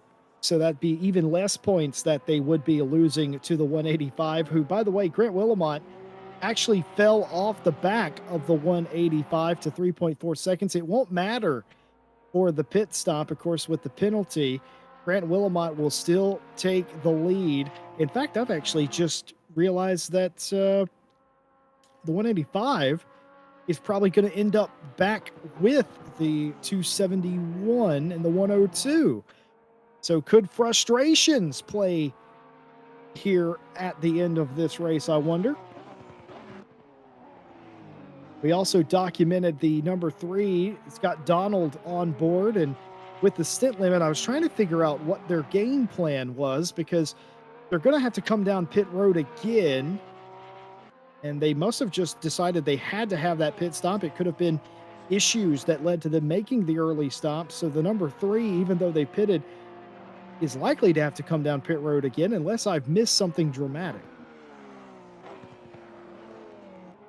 Just reading some more stuff from the chat. Wolf Motorsport says, is there not some irony that Melbourne is having such a strong race at the Australian round? Right, you.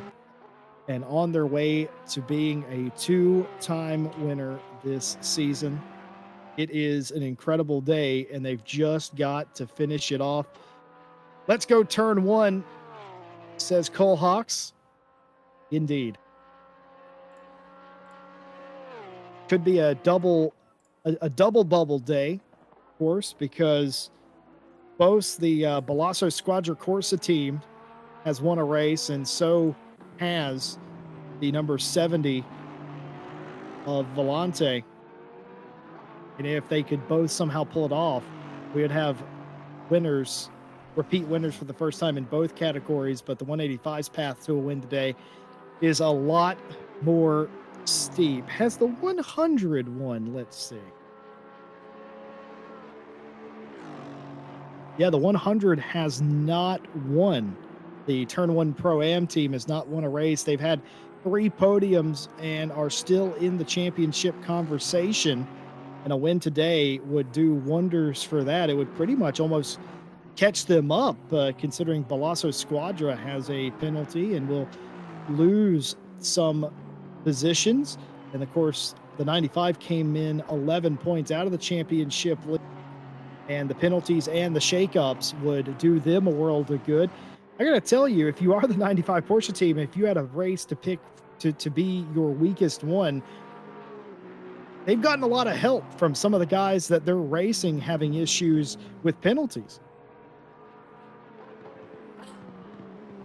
Jesse, do you remember the number 3 doing the early pit stop? I believe they had an accident because they had an extremely long pit stop, about 1 minute and 50 seconds. So I don't think that was kind of their choice to pit that early. Ah, I see the plot thickens. See, I was wondering if maybe they had to change driver for a personal reason, and they sat there. But that also makes sense. If the 3 had an accident, that also would explain why they had to come in early. And again, it's not the end of the world. It's not the longest pit lane. They don't have to change driver again. Donald can finish this race, but they will have to come down pit lane to reset the 67-minute stint limiter. All you have to do is enter pit lane and then it resets. So it's not a big deal, but it will lose them more time. But Stewie, I have a feeling you're looking for a crash.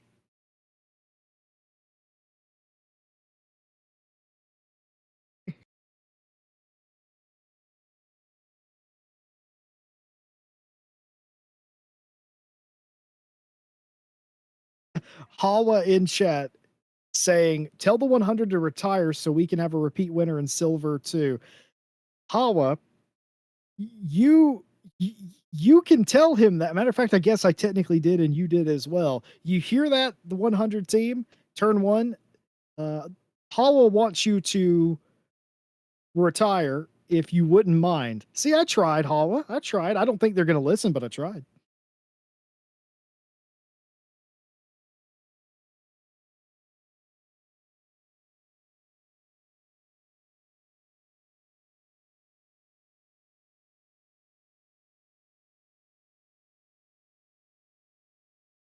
But that long pit stop time is definitely looking a bit weird, and we're seeing the first teams going for their pit stops now. Yeah, you're within the window now. You can pit here and make it to the end. Some of the teams will try and make the second stint even or perhaps even a little shorter than the first stint. If your driver's feeling it, you're probably going to get as close as you dare to the 67-minute limit. And if you need to make adjustments, now would be the time. Crozen is in, the 95 is in, and Geisler all in. And Madre has gotten out of the 199 and GoProv back in the 199. And it will likely be in attack mode for the rest of this race. Minnow Crozen in and out of the car. Darren Maholland in the 782 as they will come right out in front of that car. Will be letting them know, hey, I'm gonna go through here if you don't mind. So not a pass for position apparently for Darren Maholland. And they also had quite a long pit stop here, so they must have had some damage. Did we have an incident with the 782? I don't think we had, but they spent about 18 seconds longer in the pits than the 199 did. It's likely and fair to assume everybody has had contact with the wall at some point, even if it's light and cause a little bit of damage. Jarzabowski, by the way, in the 501, we saw him in the pit lane. He will give way to his teammate, and so will Uri Svinček in the 107. As you are, well, Wolf Motorsport called it. You're likely to see a bunch of long pit stops, and it will change some of the positions. The 837 back out. Matt Kitch in the Boatley Maritime Services car. Down and away as the top few drivers, as suspected, haven't pitted yet, but we expect. Be interested to see if this 70 comes in now that we've passed the halfway mark. Some of the top teams do have this history of leaving their fast driver or their first driver in a little bit longer, but that is not going to be the case as Chris Melbourne brings in the Volante Racing team, second in the championship, first on the racetrack. They will give way to his teammate. I actually think that most of the time the leading cars wait as long as they just possibly can, just because if you're in the lead and you pit early, you almost always end up in somewhat traffic or like cars that haven't pitted yet behind you. Now with only 16 cars, I don't think they will have thought about that because there's just so much space on the track, but usually that's what happens. What I'm curious about is the 199. They did have the damage from the early accident there, and I'm not entirely sure if they repaired it, but looking at the other pit stops, which are about 3 to 4 seconds faster, which would make sense considering how much the damage looked. Yeah, they did lose the position to the 501 here. Dimitrov installed in the leading number 70 car. Vasily Anafreev takes the lead of the race for the time being. Robin Baugh up into second place as Cora Shaven in the 141 in the pit lane as well. Willamont will join him from second place in silver. And we'll see what Sizek can do in the 501 as they will climb back up through the field here just a bit. And Dimitrov is out in front of the 141. And what I'm interested in is where the 911 comes out. Did the 141 have a quick stop? Were they able to jump the 911 perhaps? And I just realized I made a mistake. It was the number 8 that the 501 was fighting with, and not the 199. So scratch what I said earlier. Anafrave in the 911 leading around here will give way to Soldatov any time now. I'm assuming they're going to be in this lap, if I had to guess. No, they're not. They're not in this lap. They're going again. That shows what I know. So I'll say it again. I'm pretty sure they'll be in next lap, and Soldatov will get in the 911. Isn't that cutting it extremely close? That's why I thought he was going to be in that lap. Because if somebody has a crash in front of them, if they get into a crash, you can violate the 67-minute stint timer and get yourself into a lot of trouble. But you're right. But the 911 is going for it. They're trying to maximize this to try and keep the 141 behind them. They're trying to go for the the overcut, I think. Because I think they crossed the line at 56 minutes and around 50 seconds, something between 45 and 50 seconds. That leaves them just a few seconds to actually enter the pits in time. I think if my math is not completely wrong here, that's we might see a rather optimistic pit entry here this lap. Well, Stewie, I hope your math is right, because we have a long-standing history here of our maths always being correct, despite what Chad often says. So for your sake, I hope so. I mean, they have 35 seconds. Or is that wrong? Like 65 minutes? The stint timer should run out in now 28 seconds. It's 60. No, it's 67 minutes. Oh, it's 67 minutes. Well, yeah. then I guess so my they math have was incorrect. I thought they would give themselves a lap and a half of overlap just in case. Well, they didn't. They're going to go right up against it, but they will get into the pit lane with about a minute or so to go. You don't have to complete your stop in that time. You just have to trip the pit lane timer, and it stops that clock.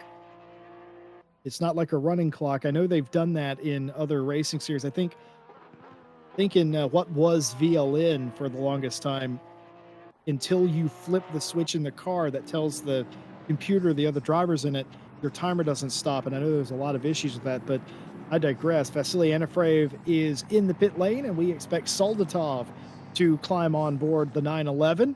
That will give the lead back to Dimitrov, but that's not what we're interested in. This is what we're interested in. Ala Pitchik in the 141. Will they get in front of the 911, or will they come out nose to tail? That is how they were before stop started. Place your bets, folks. What do you think, Stu? You think you'll get there? I think it's going to be close. What's not close, though, is the 501 and the 8. Because the 501 actually had a very fast pit stop compared to the 8. So even though I was mistaking the 8 for the 199 before, it's still true what I said. 911's moving. 911's down and gone out of pit lane. As expected, Konstantin Soldatov installed, and it's not even close. Yeah, for 14 seconds, the difference in the pit stop. The 141, I don't think we saw any contact with them, but they seem to have some issues in the pits. Of course, the 141 had that penalty. Remember, they had the 15-second penalty. Oh, right, right. I was curious because the 911 stayed out for so long. I thought there was a chance that Pitchik would make up a lot of that ground. And in fact, did.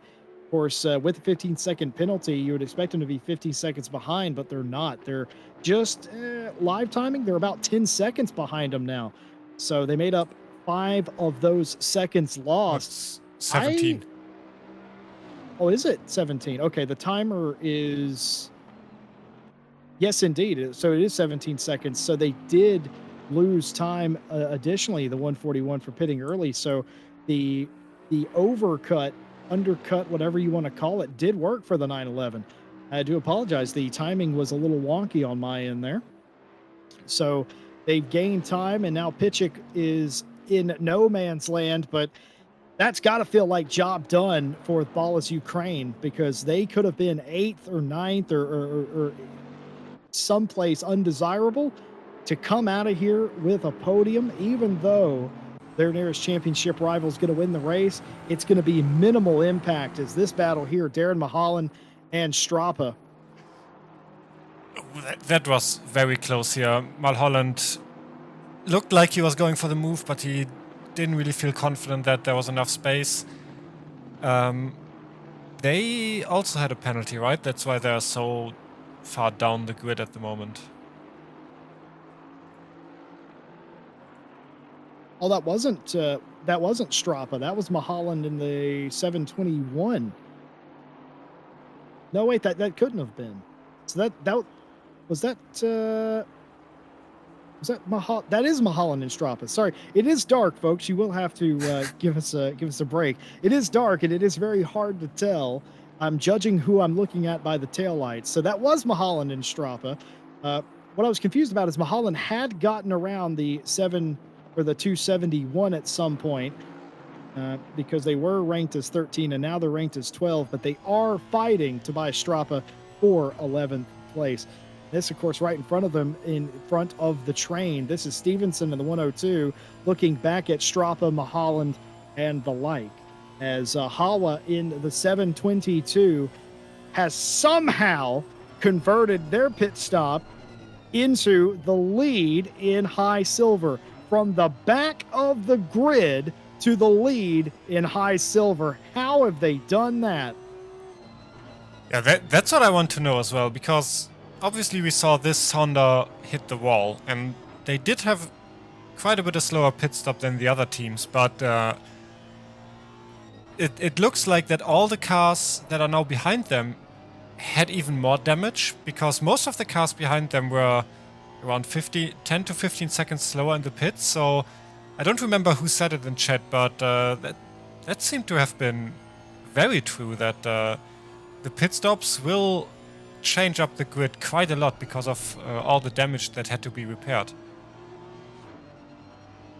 Yeah, what happened to the 100 Porsche though in Heath? They were many seconds out in front of the 722 now that I think about it. So they had a couple of seconds, and now they're several seconds behind them.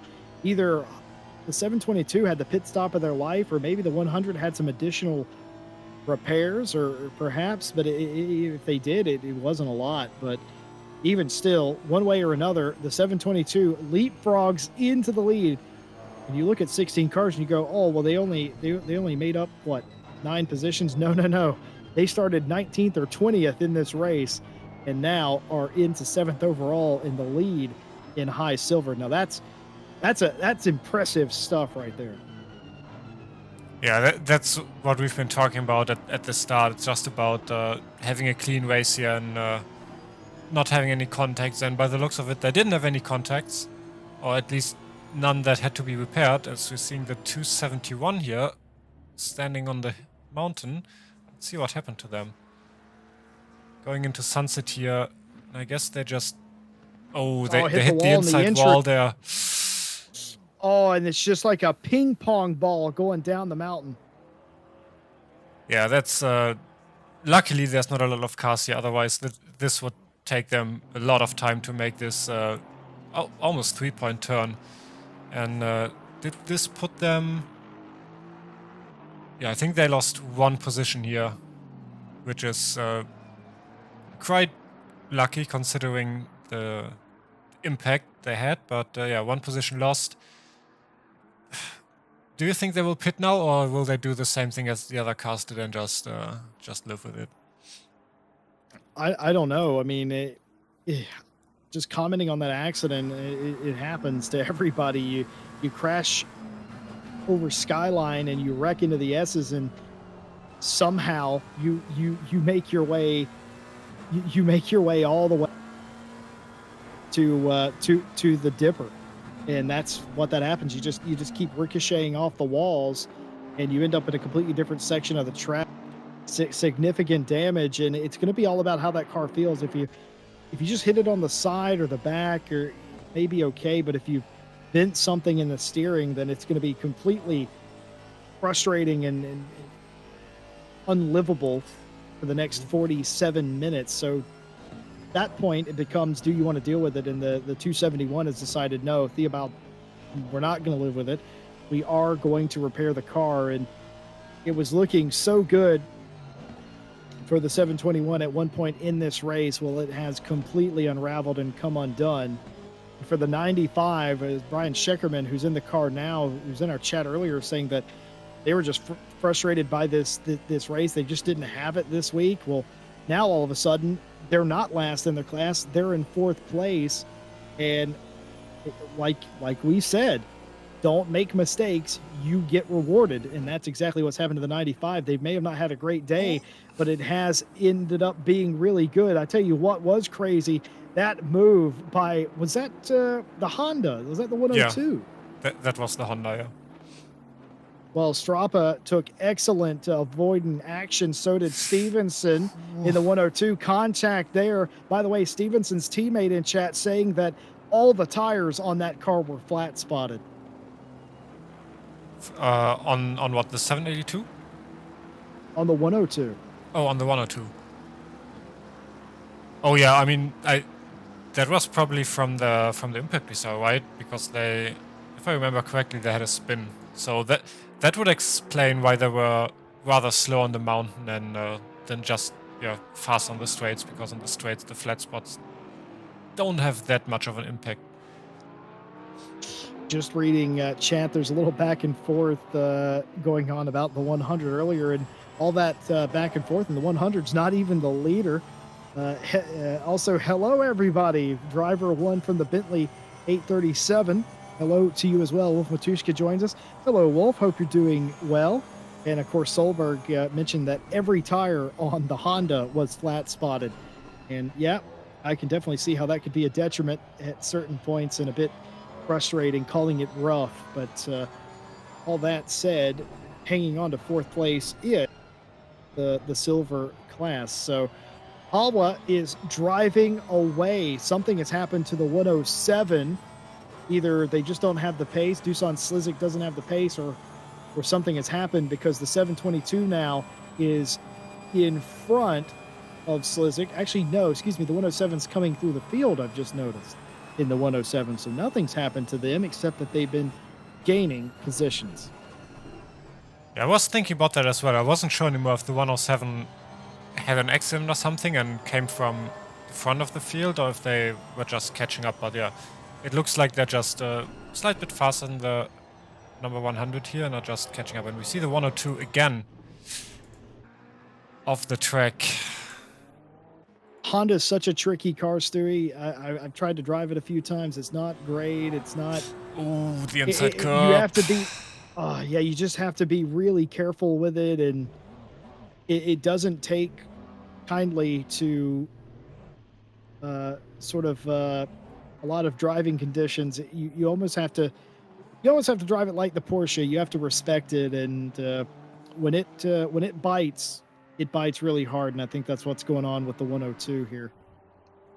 Yeah, and it's so sad to see, because it looks like they definitely have the pace. They've been catching up, I think, for the 2nd or 3rd time now from a bit further behind, and then always when it's looking really good for them, just the Honda happens, and they hit a wall, they spin a bit. I love that. The Honda happens. We should get that printed on a t-shirt. It's true. It's no fault of the team. It's not an error based on skill level. It's just whenever you go in the Honda, there's no coming back from it. There's no give a lot of times in that car. It's a difficult car driving. Like you said, Stewie, they have shown they have pace.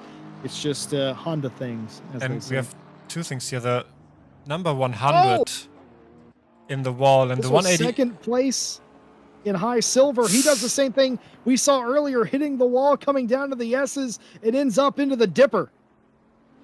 Yeah, that was almost the exact same move, I think. And the 180.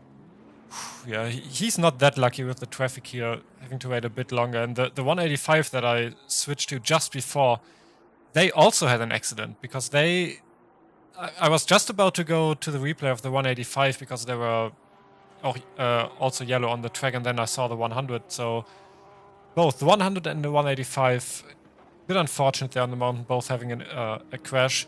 Now the question is, will the 100 pit, or will they just keep on driving with that damage? I guess they will keep on driving.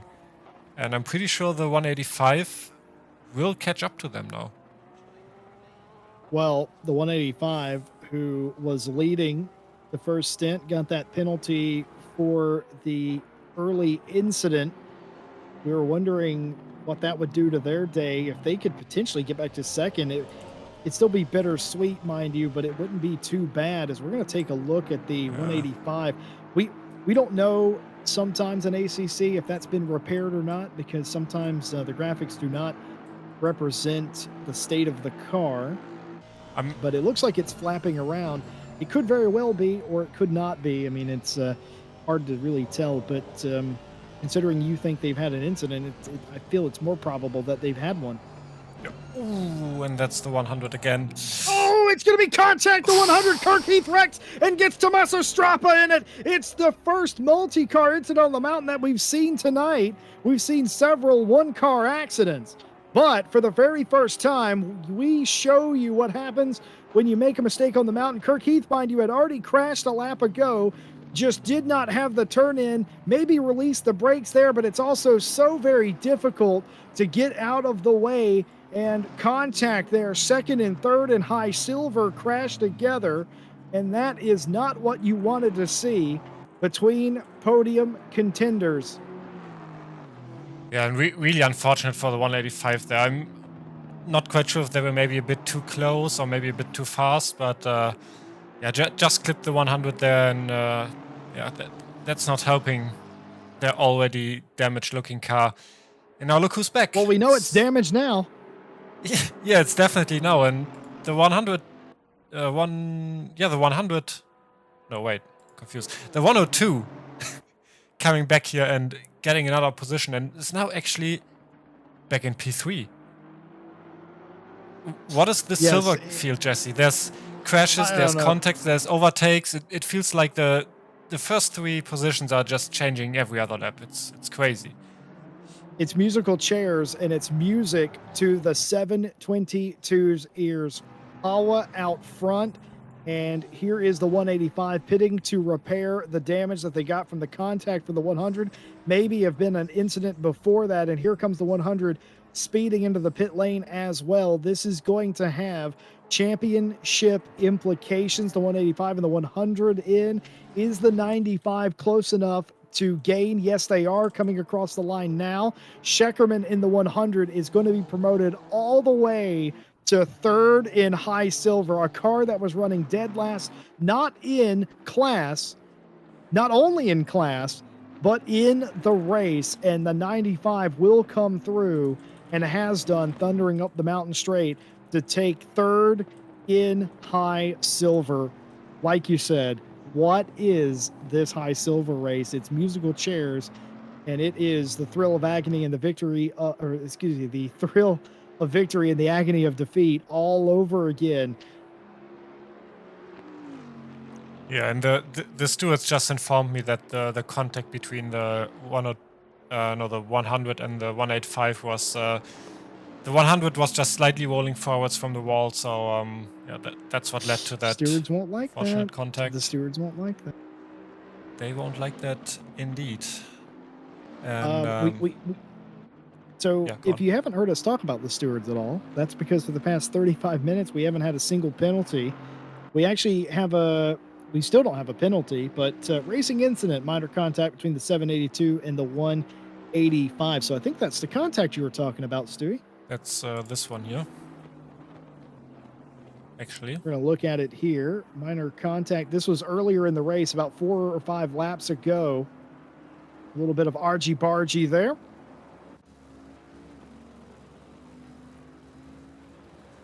Yep, that was on lap 36. Indeed, very clean race for the most part. The biggest incident so far was the 100 and the 185 just a few moments ago. And now we have an additional retirement. Who's that's gone? It's not the 100. It's also not the 102. That was the 3. We just lost the 3. Oh, yeah. Yeah, we must have just lost 3. That was Steve Donald and Ollie Moss. I'm not sure what happened to them. I didn't see any yellow flags on the track, so maybe the early pit stop and this have something in common. Like maybe an issue with some hardware as well, or with different drivers. I guess we'll find out after the race, maybe. But yeah, unfortunate for them. Not a good day. Just want to say thank you all for joining us on a Friday evening. We hope that you're doing well wherever you are in your part of the world. And we thank you for joining us. We invite you to like, subscribe, hit the bell for more chaotic GT racing action. We will not be with you tomorrow night for Night Owl Racing, but we will be with you back on Monday and Thursday and again on Friday. So we invite you to join us for those races. We hope that you enjoy your weekend. Just because we're not broadcasting doesn't mean that we don't have races going on here on RCI. In fact, there will still be Night Owl. Oh, wait, there won't be Night Owl racing because of the Endurance World Championship race. We might have some POV streams of certain RCI drivers put up for you over on Twitch or maybe even YouTube as well, but there will not be any commentary. It'll just be POVs. So, your next chance at RCI action on Monday for the continuation of the Monday Champ's been absolutely insane over there. And folks, I'm going to tell you this, if you've not been with us on Thursdays, you're going to want to be with us on Thursdays. The Thursday Championship blown wide open last week for the final couple of races. We're going to Zandvoort this coming Thursday. Insane stuff. Like, go back and after this is over, go back and watch yesterday's twin 30-minute GT4 races. Me and Tim Peck lost our minds. It was so good. Of course, we'll be back with you next Friday as well. And a big thank you to our partners, Race Department, AK Informatica, Driver 61, Fanatec, and Sim Racing GP. Get 25% off your driver coaching by using our discount code at Driver 61. It will make you a better driver. And go ahead and get yourself some Fanatec gear. Use our referral link. Doesn't cost you anything, and it may help us out with things like server costs and the like. We appreciate the support. We are going to look for a replay of a specific event. Stewie, what are you looking for?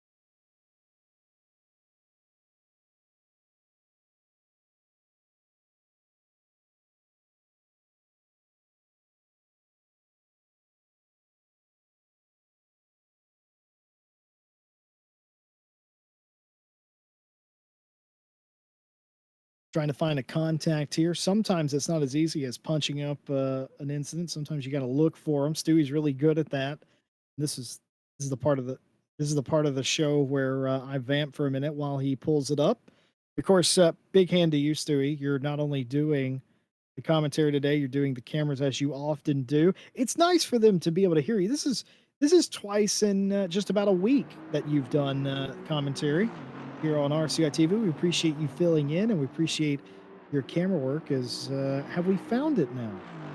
Yeah, he's just gonna lose it here, I think. Yeah, clip the inside curb, lose the car, and then actually also quite a hard impact. So I'm already surprised that they didn't need to pit after that. Obviously, after this lap, the car was properly damaged. But yeah. So this was before Heath had their accident, right? Yeah. Yeah, that was the same lap where the Porsche hit the wall here in the sunset. And then they just both met up the hill on the following lap. Well, you know what they say, opposites attract. I never really understood what that meant. I assume they're talking about polarity there. Either way, Hawa is now cruising as he has no nearest competitor. As big of a lead as Dimitrov has in the 70, the lead is uber impressive for the 722 all of a sudden, who started dead last. I know I've said that a bunch of times. It's because it's unbelievable. The 722 started at the back half of the top 20, drove through the high silver field, and ended up being the victor of the high silver battle today, proving that you can go worst to first, even on the mountain, and an incredible stuff. And now it just becomes a job for the 722 of not making any mistakes. As we'll have to see if this man, Darren Mahalan for Front Left Tire Scrubber Esports, can get up there and catch them and get by them. It won't be a position in class, mind you, but it is the nearest car to them in the field. By the way, Stewie, Konstantin Soldatov is tracking down Dimitrov for the lead of this race. Yeah, it looks like Dimitrov. Let me just cue a very long replay here, because their last lap was 11 seconds longer than it should have been.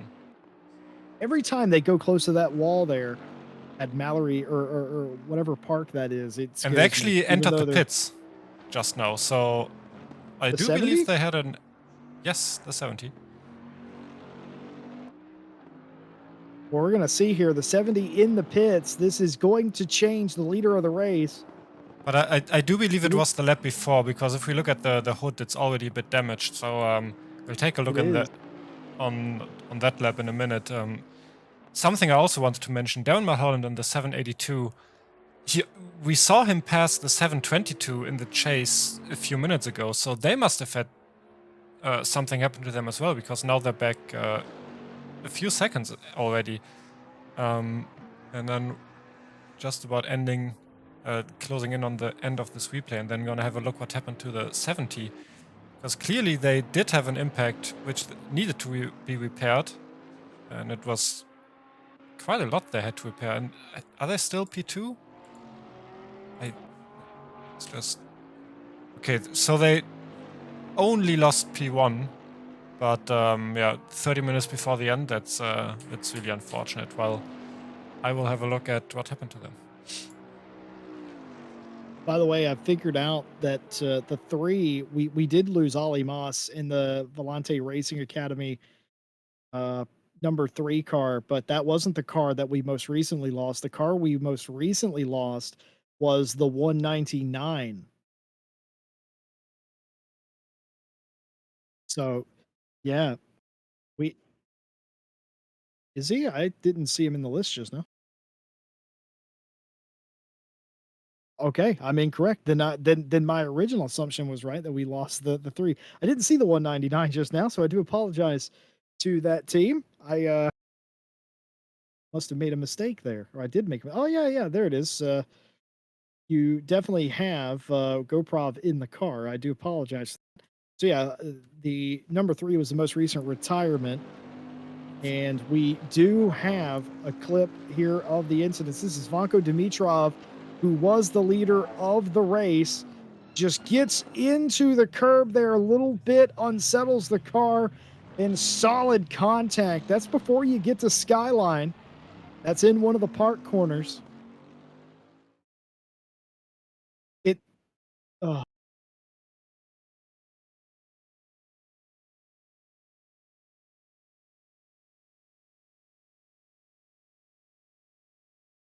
it's so hard. And folks, unless that you've done it yourself, it's hard to explain, but it's so hard to put a race together.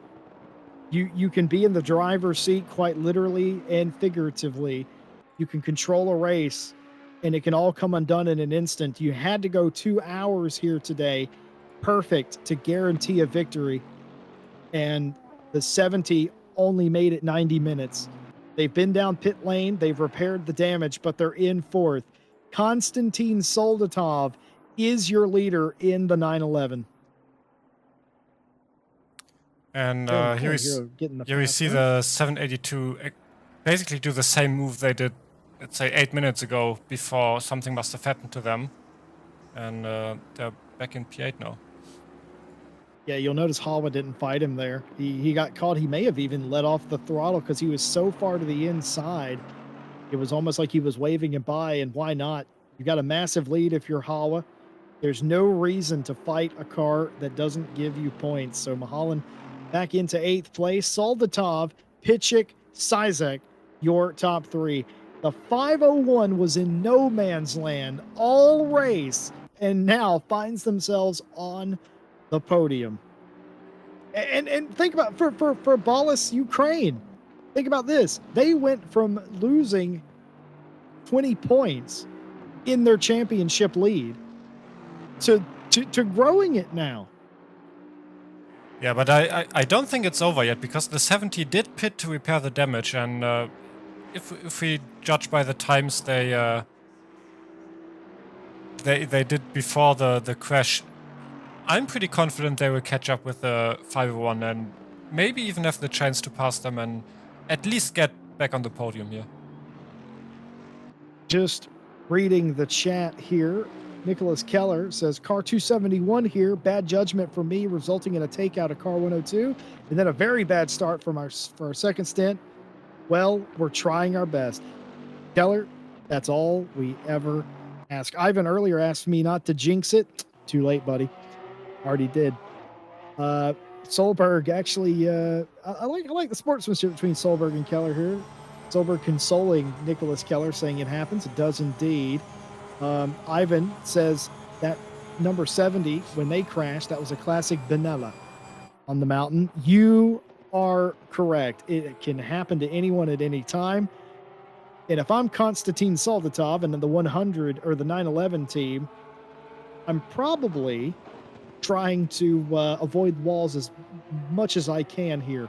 26 minutes for the rest of your life here to get a win. And the 199 just making a pass on the number 8, making it look easy, but then hitting the wall here.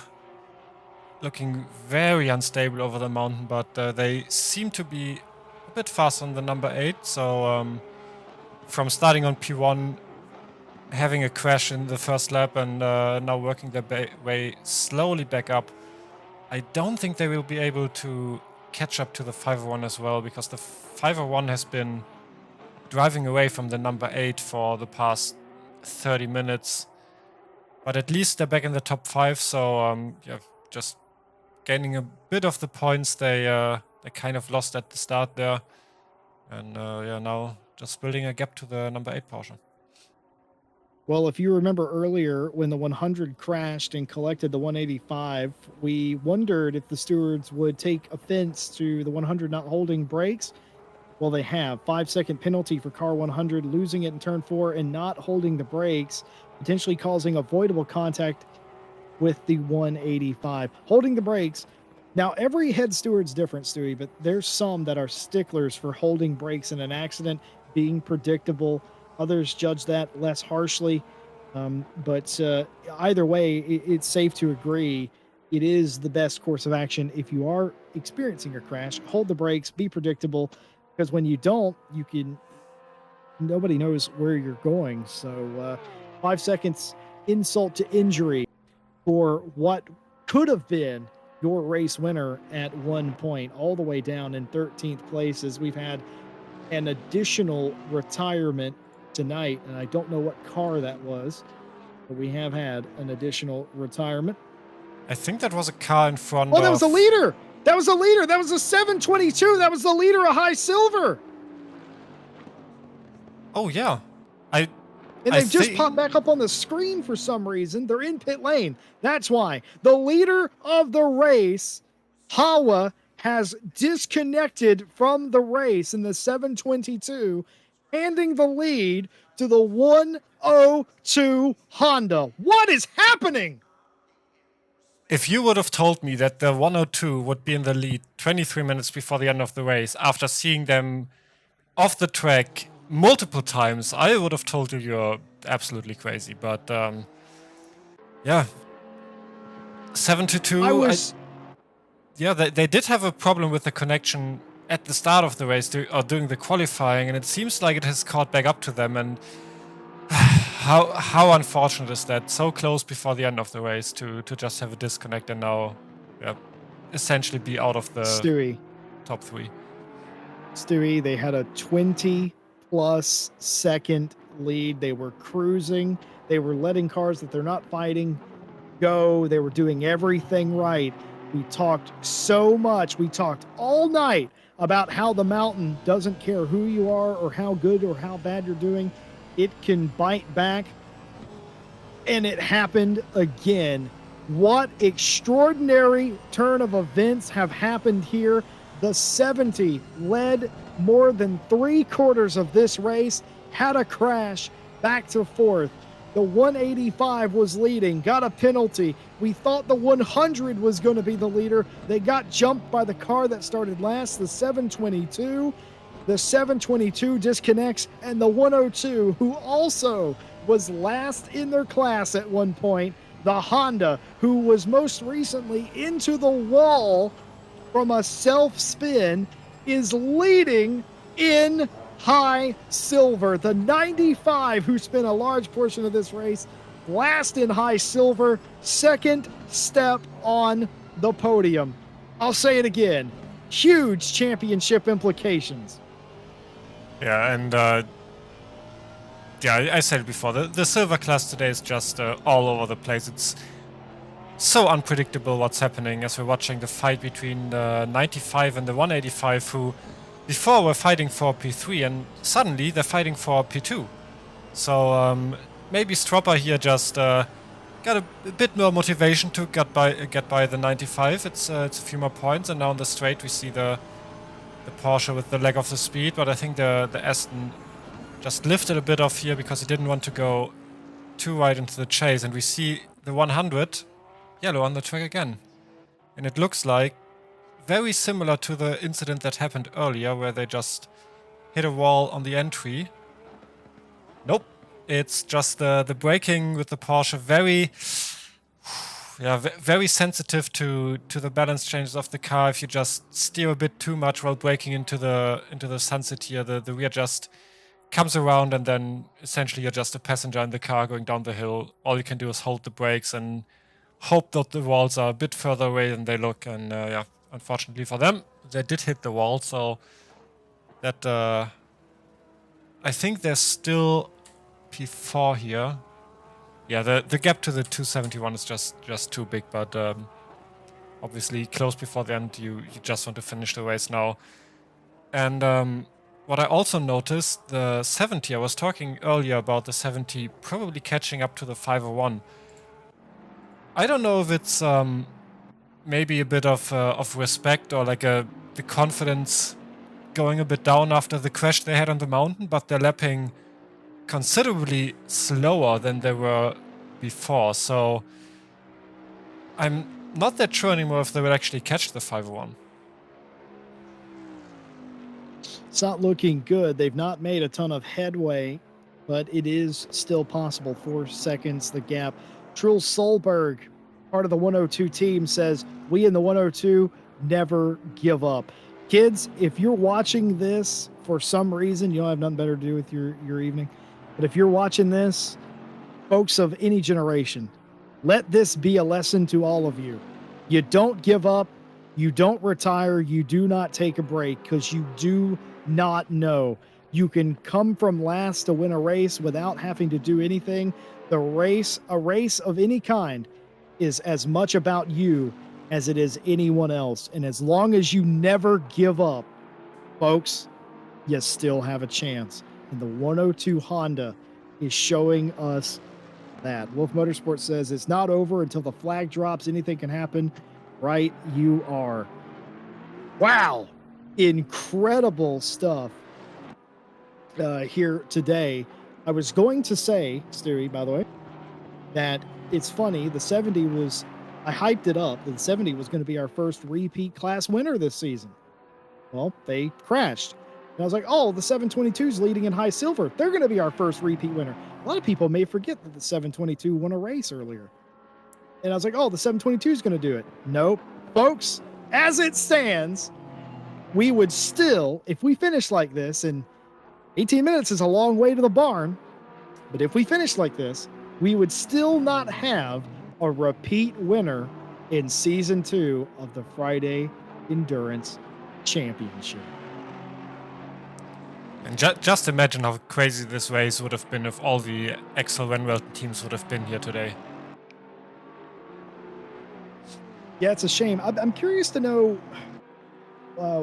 obviously, there's something going on with the Excel by Renwelton teams, because they're all not here specifically for this week, and it can't be an objection to the track because I assume they'd be allowed to make that objection by themselves. What I would assume is they're busy elsewhere, which makes sense to me if they're loading the box or loading the grid for another race, and they just couldn't make it to this one. But I have been sitting here for the past 30 minutes trying to figure out what the points are going to look like. The 141, the Paulus Ukraine team, is going to grow their points lead as it stands. The 911 is going to gain a whole heap of points. Ooh, that's the 185 making the move on the 95, by the way. Using the slipstream from the 501 that was lapping the 95 here and just getting by rather easily.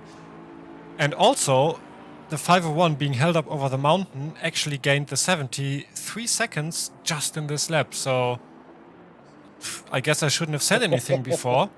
Me too, buddy. Yeah, it looks like in a few laps we might see the 70 fight with the 501 here. Well, there might be a fight for the final podium spot, and as I was talking about points, I did know that there was only about 4 or 5 points in it between the 185 and the 95 for the lead and high silver. Well, now it's swung the other way, and it's looking like only about a 15 or 16 point gap between the two of them. Now, keep in mind, earlier in the day, it was looking like a 20 to 30 point gap between the 185 and the 95. The 95's resilience, which is what I'm going to call it, resilience, has led them to having that deficit, but has the 95 caught a bit of a wall here? No, I think it's just a braking while turning thing here. Yep. Ooh. Oh, they did catch it, but not a lot. It's not going to matter. It's the outside of that corner that's like it's banked a bit. So when you're too far on the right and you're braking, I would believe that the tires just have uneven grip, and if you're then braking and turning a bit in the Porsche, it's just swinging the back around there. That unfortunately puts them even further back. So while before they maybe had a chance to get back that position from the 185, now they're just really far behind.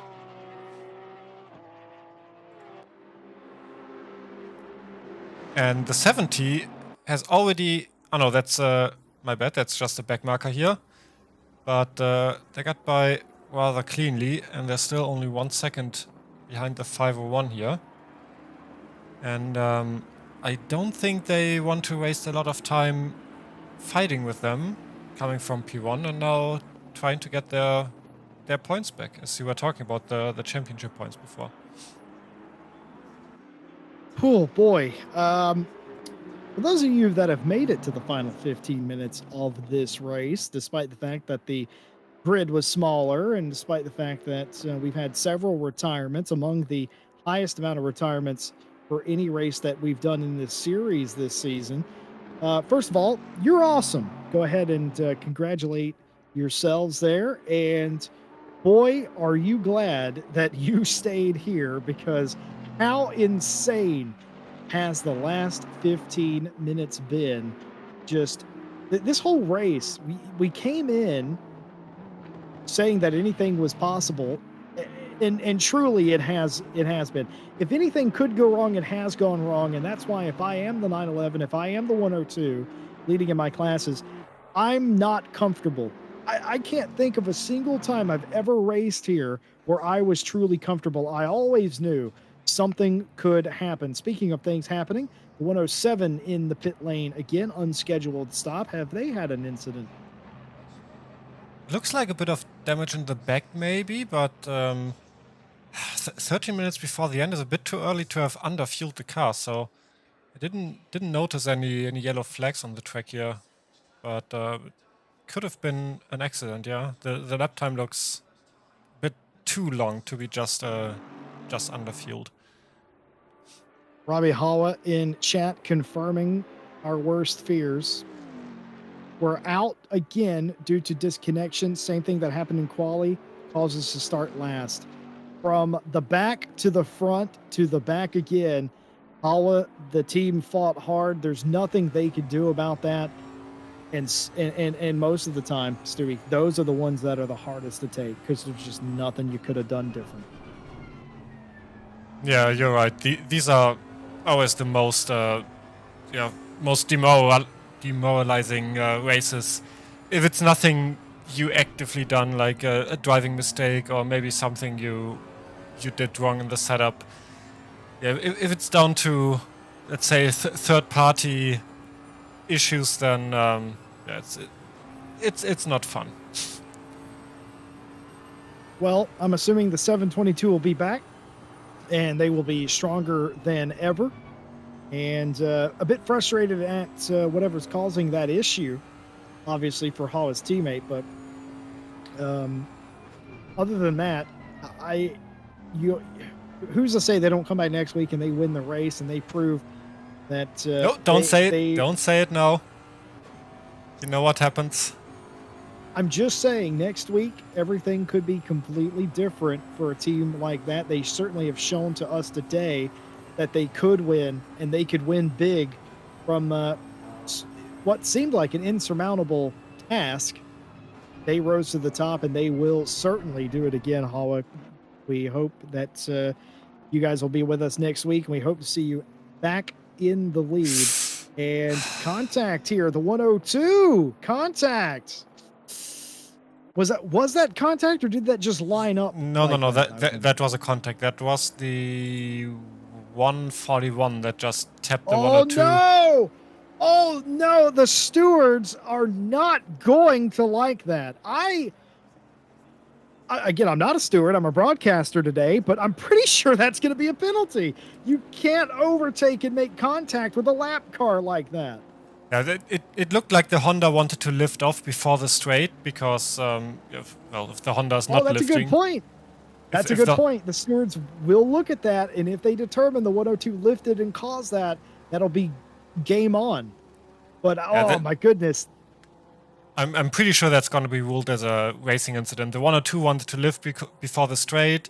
The 141 didn't expect that and just hit the 102 from behind. However, neither of these two cars are in any danger if they get a penalty. I think both could even live with a 15-second penalty. So while it's maybe a bit annoying for the 102, I think he's been in a wall on every section on this track by now. They're still driving. They're not going to lose any positions. So, yeah. That's a good point. Pitchick has a 22-second lead on the 501. So it didn't really matter if it was or it wasn't anyway. And I'm sure the Team Ballas Ukraine is arguing, hey man, he lifted. Why would he lift there? And if he did, that's a fair point.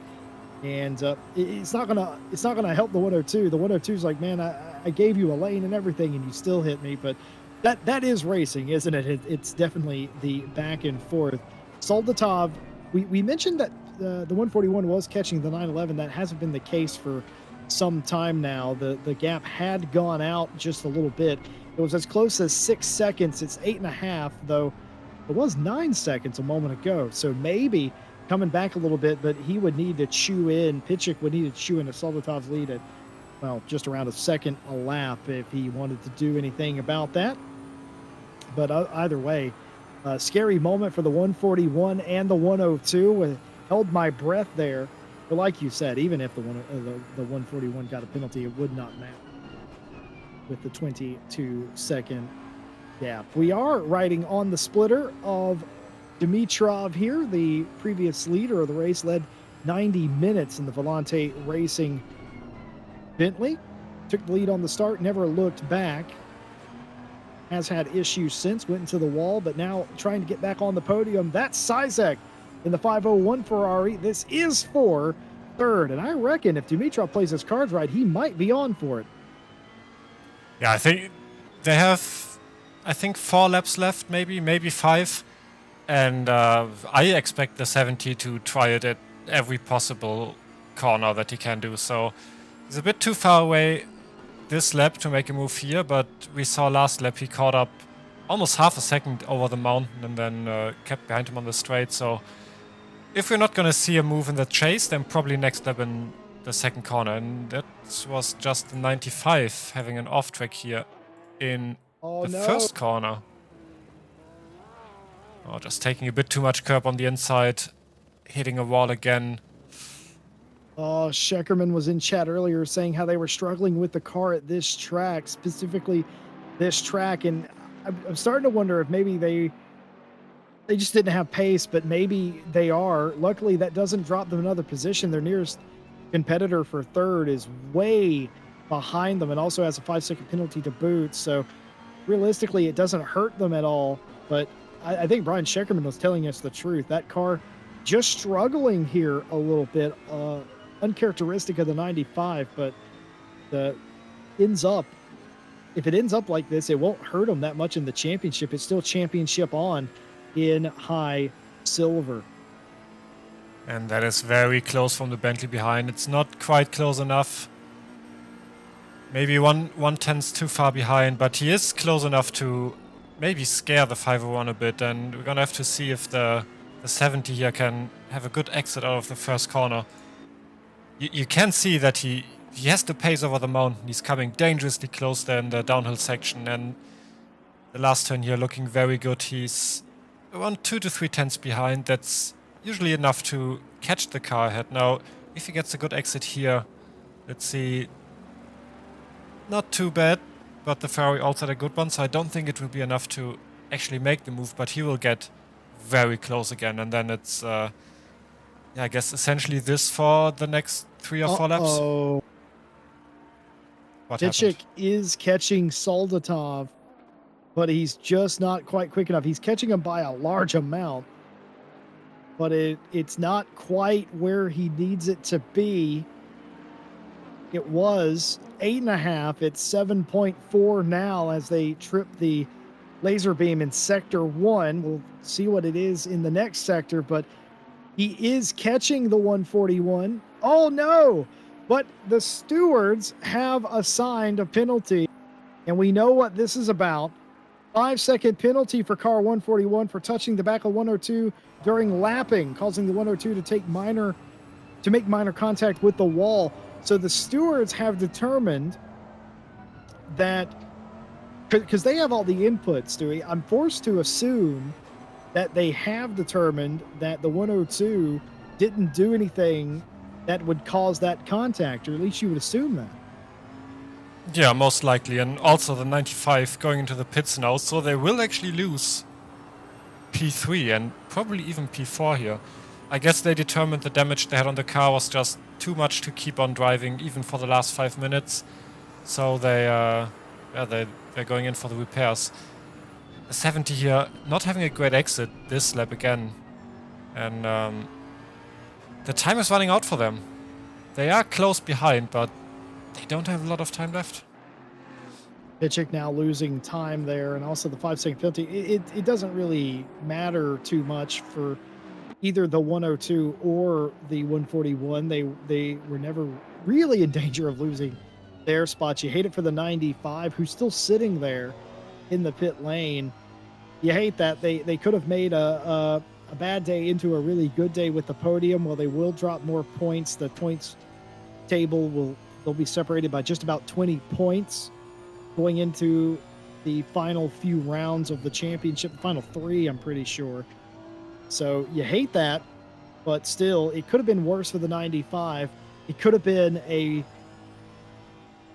pretty not so great day for the 141 as well. But the Ballas Ukraine team has responded. They stayed in it, and they're going to get second place, and they're going to do nothing here but grow their pro championship lead. That's exactly what they came here for.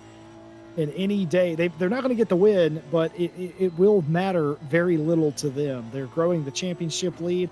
It's another podium, and they're already impressive podium count. So it's going to plan, and looking like 2 new winners again. The 911 and the 102 have not won in this series yet, but looking to put a 1 in that column as we're riding on the rear wing of Chris Stevenson, looking back at I'm assuming that's the 501. It is the 501 Yeah. who is trying to fight off Dimitrov and also get by the high silver leader, as you can detect a little bit of light in the sky here in the final moments. The light of dawn is going to show a lot of battered race cars, Stu. And I was going to talk about the 102 here, which could either be like the saving grace for the 501 because the 501 could get some slipstream down the back straight, or it could be the downfall because if the 102 would hold up the 501, then ooh, yeah, that's a contact. Oh, but it's a contact. He's still going for the move, and the Honda behind. Another contact here. A little bit of bad blood right there. That's all that is. That's bad blood. The 501 wants to hold the position, but the 70 wants to get back on the podium, minimize the damage in the championship. Neither one giving an inch. The only one giving an inch was the 102 Honda, and for good reason, as they're going around the outside in the 70. Can he get there? He's still there. Will he force the issue? Yes, he will. Oh, maybe a little bit of a touch there. Eventually has to pull out and yield the position to the 501. Well, you know what they say. If you got there once, you can do it again, son. Yeah, but as I was saying, I do think the 102 played a role here because he was not holding up the 501 over the mountain on the straights here, but when he let them by in the last corner, that's when the Bentley got really close. And the 70 he's gonna have to hit the eject button. That should end and he did hit the wall. He did hit the wall. Oh no! Did the 501 just hit the wall? I'm not entirely sure. They got really close. Did the 501 touch the wall here? Not here, right about here. Watch this. He did not. Oh, he got real close. He didn't touch it, but he got real close. I thought he may have hit it because the shadow disappeared on the wall from the headlights. He got so close. It was very close to the fender of the 501, but no contact. Clean as Sizek through the S's and the dipper. Strapa here fighting for the lead. This is for the lead. Yeah, that is the Honda that maybe also lost a bit of time when he had to let the other cars by. I guess that's why he had 6 seconds. He had 6 seconds and he's lost it all. Yeah, he lost it on the straight. You remember when the Bentley and the Ferrari were side by side, the Honda had to lift off massively. So I guess that's why. White flag? What? Where? I didn't see anything. White flag, last lap. Last lap, yeah. Sorry. The Honda lost massive time there on the straight towards the first corner. And the 95. Maybe just abandoned the lap here. I think, definitely waiting for the 100, just trying to minimize the amount of time they have to be in Bathurst, Australia. Not considering where they are, not a terrible move, but they will drop a ton of points here in the final moments as Tommaso Strapa for the Balasso Squadra Corsa, who led the opening stanza. No, you're not. Is looking to retake the lead. No, you're not. And you know he isn't, as he thought about it just for a second. The 911 Konstantin Soldatov is going to win this race, and what a race it is. Win number 1 in the season, and an excellently done affair. The 141 is going to answer back to the drama and finish second, and the 501 is just going to survive and finish on the podium. That Soldatov, Pitchik, Sizek, your pro podium, but we're focused right here on the win in high silver between Stevenson and Strapa. Here is Soldatov crossing the line. Congratulations. The high silver win is on the table. Chris Stevenson, the rear wing, the front of Tobias Strapa in the 105, gonna go around the outside, round the chase. Could he potentially get there? He was there. Thinks better of it. And he's going to go wide. The 102 is going to go wide. Can he save it? He's coming back on the track. The 105 in the lead. Tobias Strapa psyched out the 102. Strapa is going to get the win in high silver. Can you believe it? A last lap pass in the final turns in the dying embers. Strapa wins. Wow. And I don't know if you noticed that, but the 185, he was on the grass for the last, I don't know, like 4 or 5 seconds of the back straight, just trying to get by the 102 there. The 102 didn't want to leave him any space, but the 185 wanted to make that move. He went over the grass. He even went on the grass almost for the braking, just putting that pressure on the 102 to make him brake a little bit too late, and then in the end, making that move for the win here in the last lap. And what a last few laps those were. The contact from the 501 and the 70 down the elbow before they got by the 102, then being held up by them, the 102 being held up. Wow. I am lightheaded. Folks, the 185 showing you why they're the championship leaders and why they have the best chance to win the High Silver Championship. Championship caliber drive out of the 185. The final couple of turns, the 102 runs wide. The 185 will prevail with Tommaso Strappa in the 185. Stevenson second, and Heath will finish third. Soldatov, Pitchik, Isaac, your Pro Series podium. Dimitrov closed back in, but just couldn't quite get back there. Goprov, Krozen, Mahalan, Slizik, Kitch, and Strappa, your top 10 today. We had a bunch of retirements, a small grid, but boy, was it action-packed. Not a lot of incidents, but a lot of drama going forward in this championship. I was told that there was several incidents under post-race investigation, one of which was a warning for car 70, the use of in-game chat at some point, a warning for car 70 for an unspecified reason for something involving the 501, and there's one more, maybe, or actually, no, that was two, so that might have been it. But, oh boy, there were two incidents under review that were minor, and I think they've come through.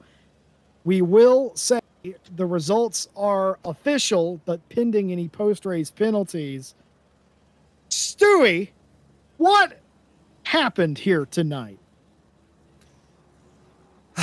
Yeah, I mean, I kind of summarized the last few laps a bit.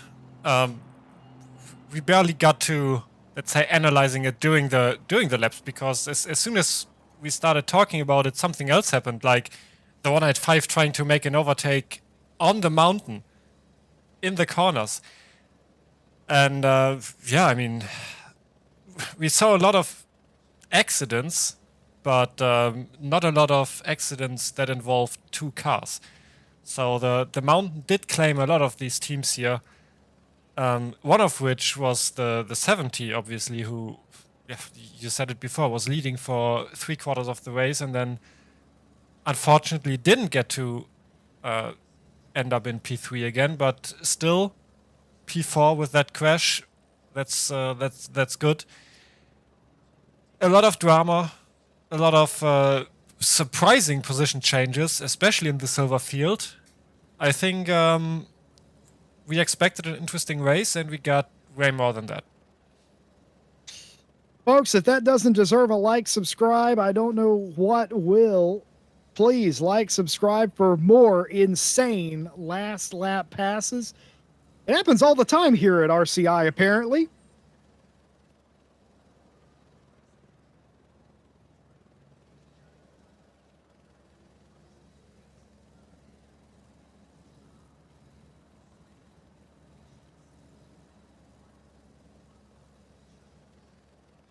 Well, folks, thank you for joining us tonight. Big thank you to our partners, Race Department, AK Informatica, Driver 61, Fanatec, and Sim Racing GP. Get 25% off your driver coaching by going to Driver 61 and using our discount code. Well, there is no race live here tomorrow night. Night Owl has the week off, and we're doing an endurance racing. But on Monday, the Monday Lambo Cup returns with Jake, the Bosmeister, Boswell, Ryan, and Joshua And of course, Thursday GT4 action continues with Christian, myself, and Tim. And we will be right back here with you next Friday for the continuation of the Friday Endurance Championship. Same format, different track. We're going to be at the Nürburgring in Germany, Stewie's home. And we would love to have you there for that one. You are not going to want to miss it. 3 rounds left in the Friday Enduro Championship, and it's only hotting up. The action on the track has been electric, and personnel permitting, Night Owl will return in 1 week's time with myself and Ryan Mawson. Wow, what a crazy race, Stewie. Thank you for joining me, filling in on short notice, and being a part of the broadcast for the second time in 1 week. Yeah, and I couldn't have wished for better ways to actually do that. Because, well, as I said, I don't think we had a moment of no action here. So thank you for having me. Absolutely. It was absolute pleasure. Thanks for doing the cameras, Stewie. Of course, was on the cameras and the comms tonight. Was absolutely brilliant as well. I've been Jesse Lee here with Stewie on behalf of the broadcasting team and the stewards and the entire staff here at RCI. We'd like to thank you for watching. We hope to see you next time. You can join us back here on Monday. It was a crazy race. Soldatov winning and the 185 Astrapa passing in the final turns to win in high silver. Brilliant racing all around. We hope to see you next time. Until then, have a good night.